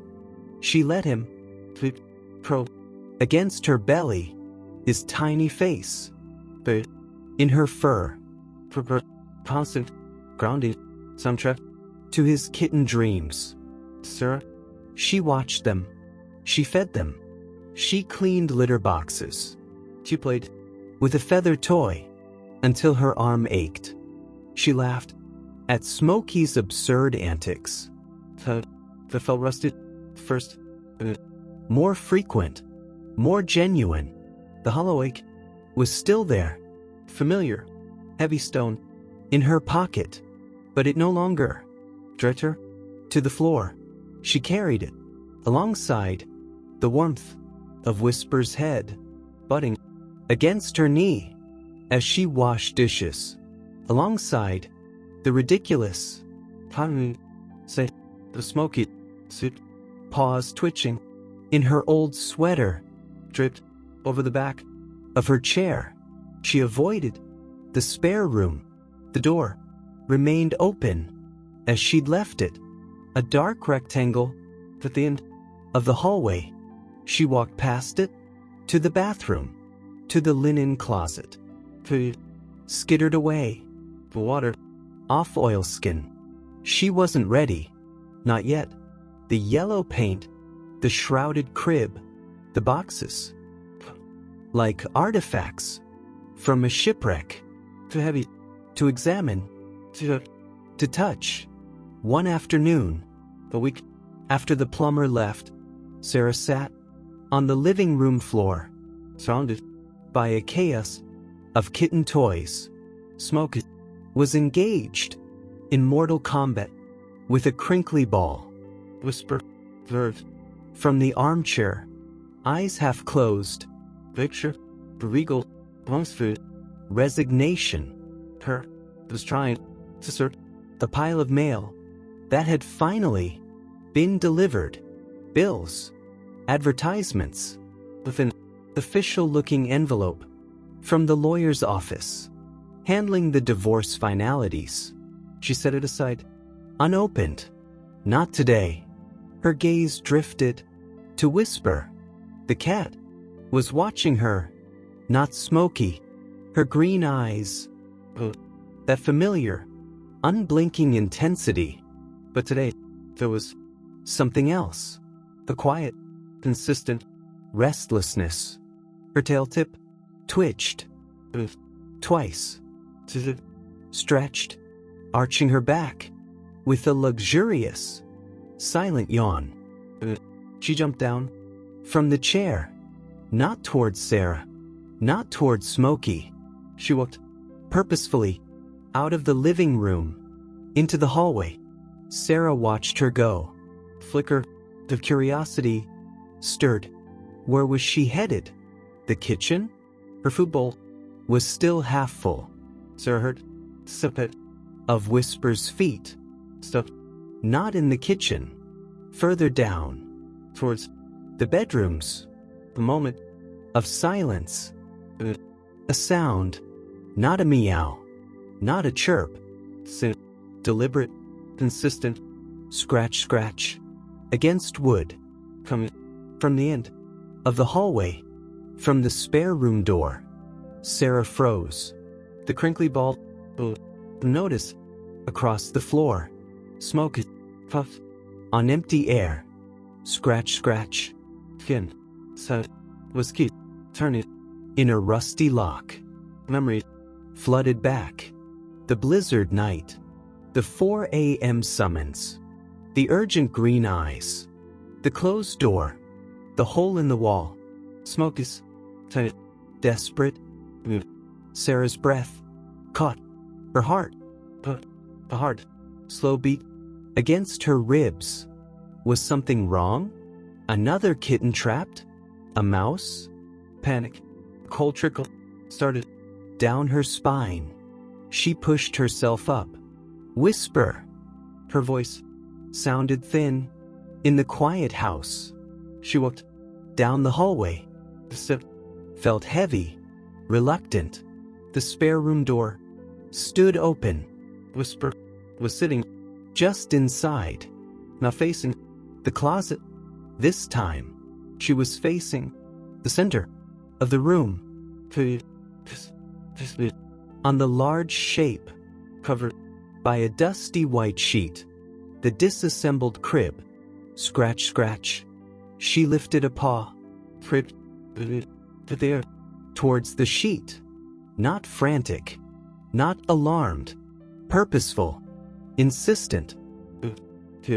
Sarah stopped. On the threshold. The familiar, suffocating weight of the room pressed down. The yellow walls. Brighter in the afternoon light. Sun. And dry cardboard. And the faint, ghostly sweetness of baby powder filled her nostrils. Her throat tightened. Whisper. She whispered. What? The cat. At her. Those green eyes. No urgency. Like the night of the storm. No demand for immediate action. They held the quiet. Knowing. That seemed to say, it's time. See what I brought you. Not just from the wall, but to this room. She turned back to the sheet-covered shape. Stared at it. Silent. Waiting. Sarah's legs felt weak. Against the doorframe. At the shrouded crib. Memories assaulted her. Not the sharp, shattering shards of before, but softer, sadder. As he struggled with the instructions. Smell of fresh paint. To feel with his hand on her swollen belly. Or was it just hope, making it swell? The devastating silence again. In the sterile room. The boxes. With tiny clothes. Never worn. The dreams. Carefully folded. And stored away. But not overwhelming. The quiet. Recognition. The loss. Not drowning her. Not anymore. Into the room. The floorboard. A lonely sound. Another step. Whisper. Didn't move. Just watched her. A silent sentinel. Sarah reached the covered crib. Her hand hovered over the dusty sheet. Trembling. She grasped a corner. The fabric was rough under her fingers. Cold. She closed her eyes. For a second. Breathed in. Memory. Loss. And beneath it, the faint, musky scent of cat. From Whisper nearby.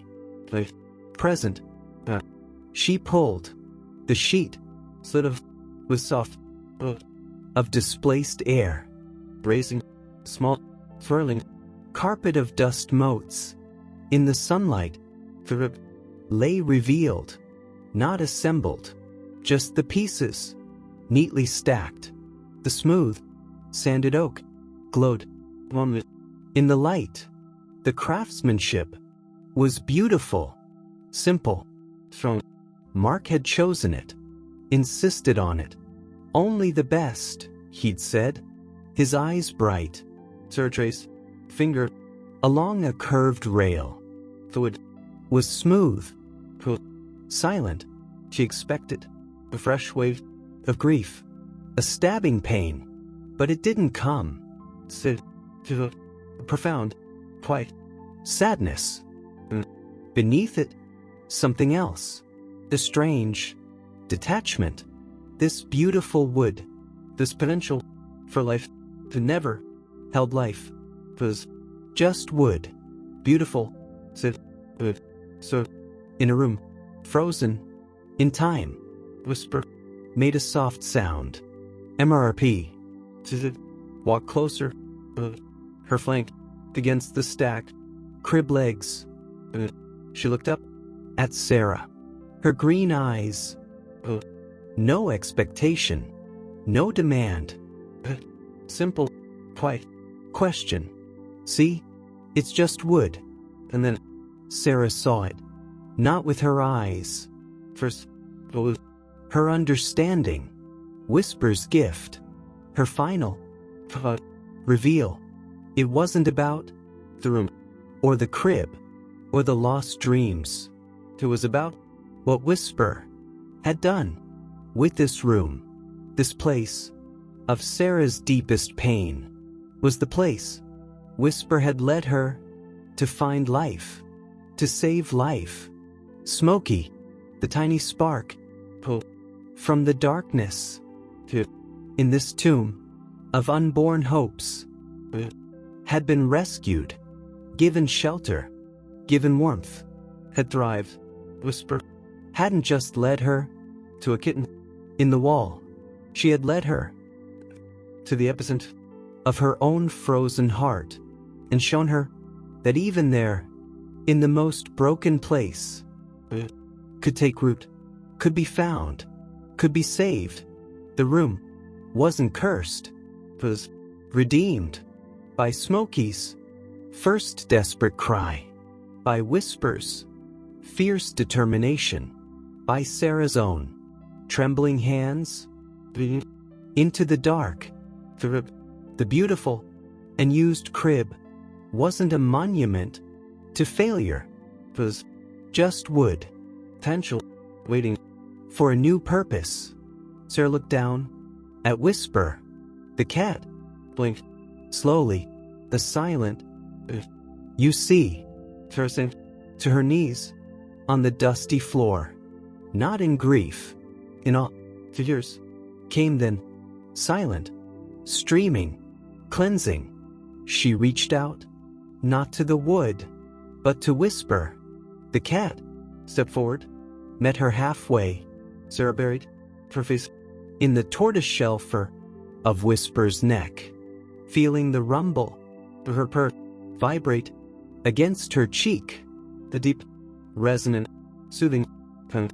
"Thank you," Sarah whispered, the words in the fur. "Thank you for the kitten, for the trust, for the purr in the darkness, for leading her to this room and showing her its truth." Whisper pushed back gently at Sarah's wet cheek. Puff, tender caress, turned and padded silently out of the room. Her job was done. Delivered, understood. Sarah stayed kneeling for a long time. Sunlight warmed her back, dust motes, this in the golden beams.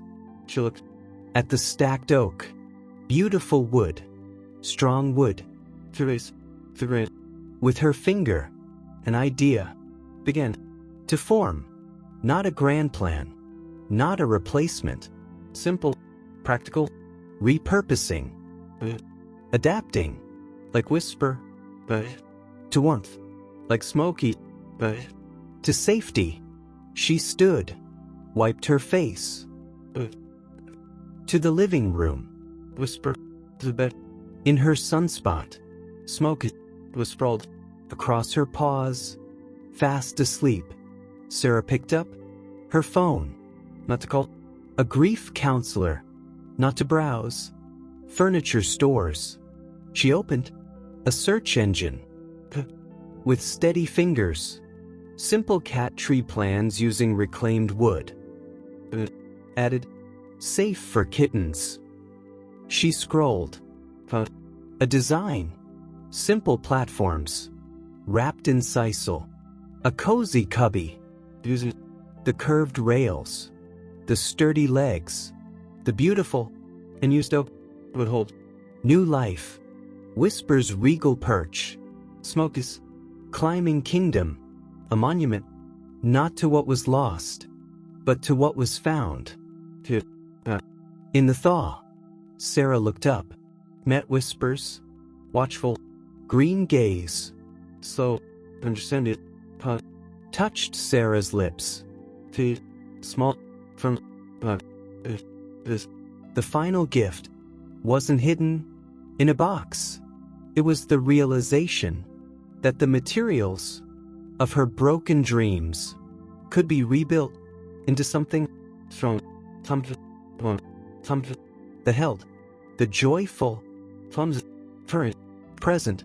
She closed the search. The plans could wait. For now, she walked to the sunspot, then out onto the rug, beside Whisper, reached out a hand, resting it on Smokey's sleek gray back. Feel it, steady, rise and fall. In the room, redeemed, Whisper stretched her neck, under Sarah's free hand, demanded scritches, deepened, satisfied.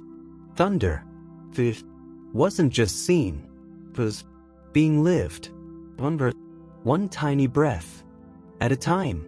The beautiful oak will wait for spring, for tools, for new purpose. For now, the only wood that mattered was the warm floor beneath them and the sunlight, food like liquid gold. The small, perfect circle of now. The Connecticut Valley, the site of deep relief. The brutal siege, the winter, had broken, not with fanfare, but with a slow, consistent, yielding. Snow surrendered to rivulets of clear, cold water, tracing paths down the dirt road. Quiet song of return, bare branches against a sky, the color of faded denim, the promise of buds not yet visible, felt in the softening air, the lengthening light. The farmhouse no longer groaned under the weight and isolation. It stood, quietly, steadfast, bones bandaged by copper pipes and drying plaster, ready to witness the slow, steady miracle of spring. The silence had transformed. It was no longer the heavy, accusing silence after the moving truck left, nor the brittle, terrified silence of the storm's eye. This silence was different. Layered, the soft thump of Smokey launching himself from the armchair onto the rug, missed by inches, rasping of Whisper's tongue, meticulously clean, and now sleek gray flank, the gentle clink of Sarah's spoon against her coffee mug, the condensed thunder of Whisper's purr, constant grounding frequency. Beneath it all, it was the silence, not of absence, but of presence. Comfortable, and Sarah sat in her chair. Her chair. Sunlight put through the clean window. Food on the floorboards. Caught the dust motes, not as ghosts, but as dancers in the golden air. Food drifted across the room to the corner where the spare room door stood open. No longer a wound, but a passage. Light spilled from within. No longer the dim, oppressive glow of memory, but the bright, practical light of a project in progress. With sawdust motes and the clean scent of fresh cut of the beginnings of the cat tree, the beautiful curved rails of the unused crib, sanded smooth, gleaming, malformed, the graceful supports for 2 platforms, in tight, rough sisal, perfect for close, needing to scratch the sturdy legs. Lower level, a cozy cave with soft fleece, salvaged from an old blanket. It wasn't finished. A 3rd platform, almost to the ceiling, for surveying kingdom, lay waiting for its post. Sanding paper would glue the small saw they scattered on a drop cloth. Testament to so craftsmanship. Sarah's hands rediscovering the patience, purpose, not driven by desperation, but the quiet, satisfying intention to build sanctuary from salvage to honor by reshaping it for the present. Smoke is a whirlwind of adolescent energy and sleek gray fur. Investigated the construction site daily. He batted at sawdust piles, but heroically followed the smooth posts sliding back down with an indignant MRP.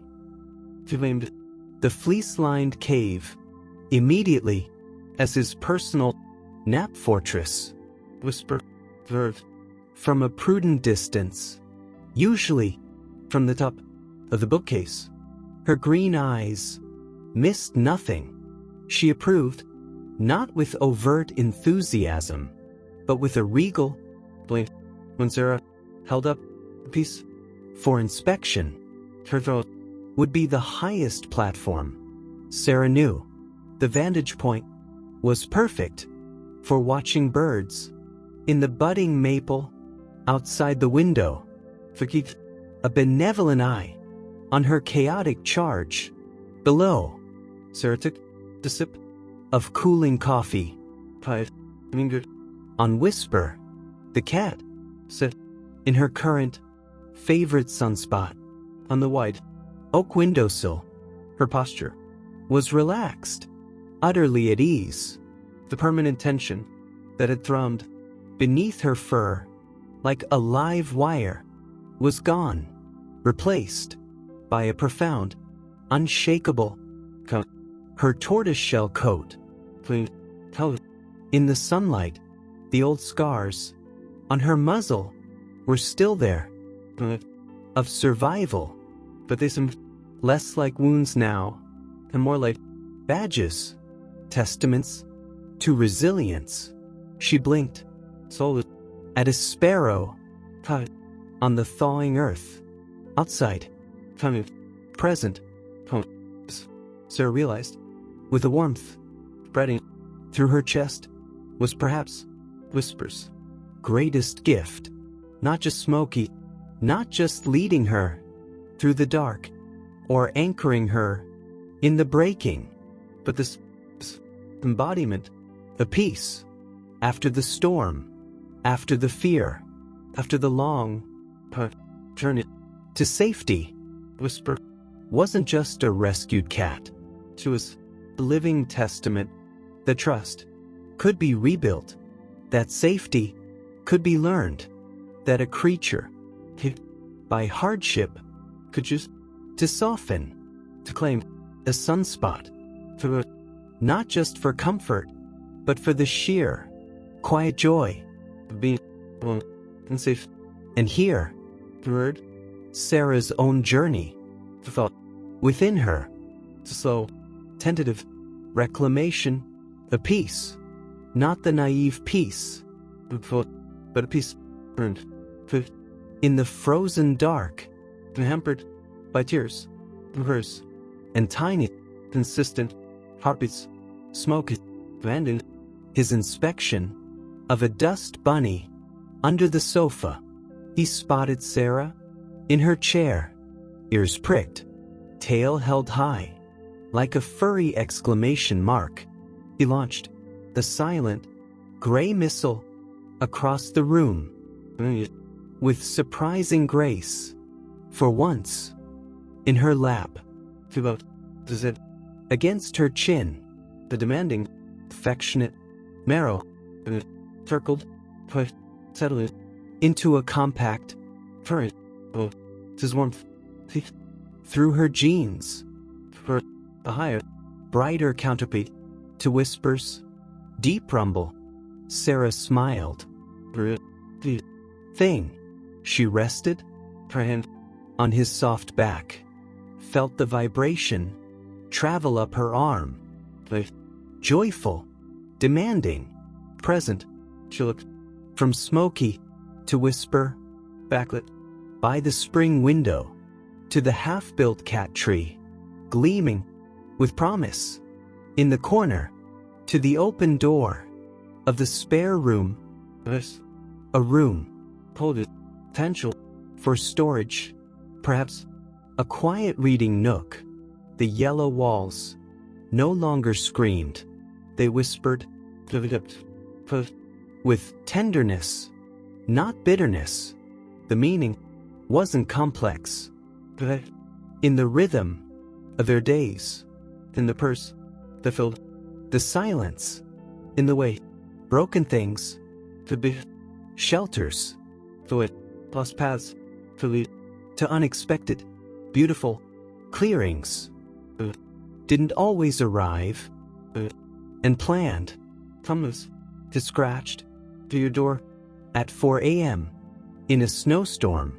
Thumbs was pulled shivering from the darkness in a wall. Thumbs who was simply the quiet, unwavering presence of a creature. So you're breaking and chose to sit together. It was about second chance, not in grand gestures, but small, consistent acts of trust, in feeding schedules, in shared sunbeams, in the rebuilding of something from the pieces of something cold. It was about learning the family could be forged in the aftermath of wreckage, between species, between broken hearts, the shelter, not from perfection, but from shared survival, shared purse. Quiet mornings like this one. Sarah closed her eyes, let the sunlight her face, felt Smokey's steady weight, heard whispers, convinced rumble.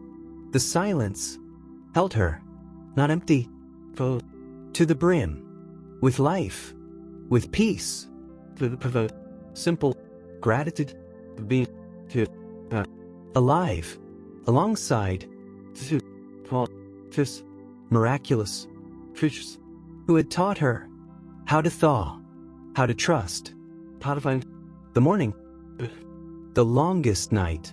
It's a story of the cat who woke her in a snowstorm. Wasn't just about rescue.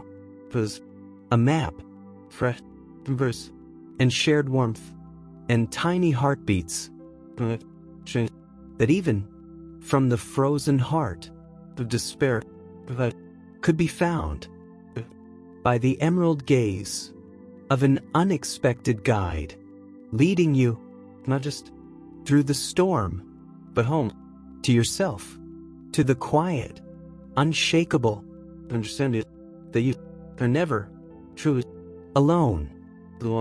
As there are small paws, fresh doors in the dark, as there are hearts, will it to be alongside yours, as there is this warmth, this purr, this perfect, lingering, the end, for now. This story found its way out of the silence because you listened. If it warmed you, like a sunbeam after a storm, consider giving it a home beyond this screen. Subscribe to the channel for more tales that find the light in the frozen cracks of life.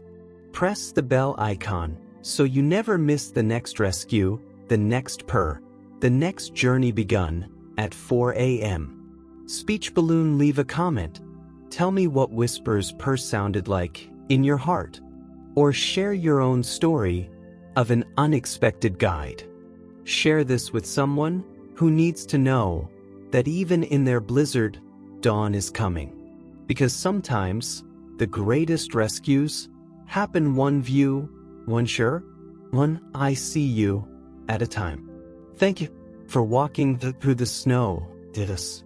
Until the next story, may your life be filled with unexpected purrs and the courage to follow them.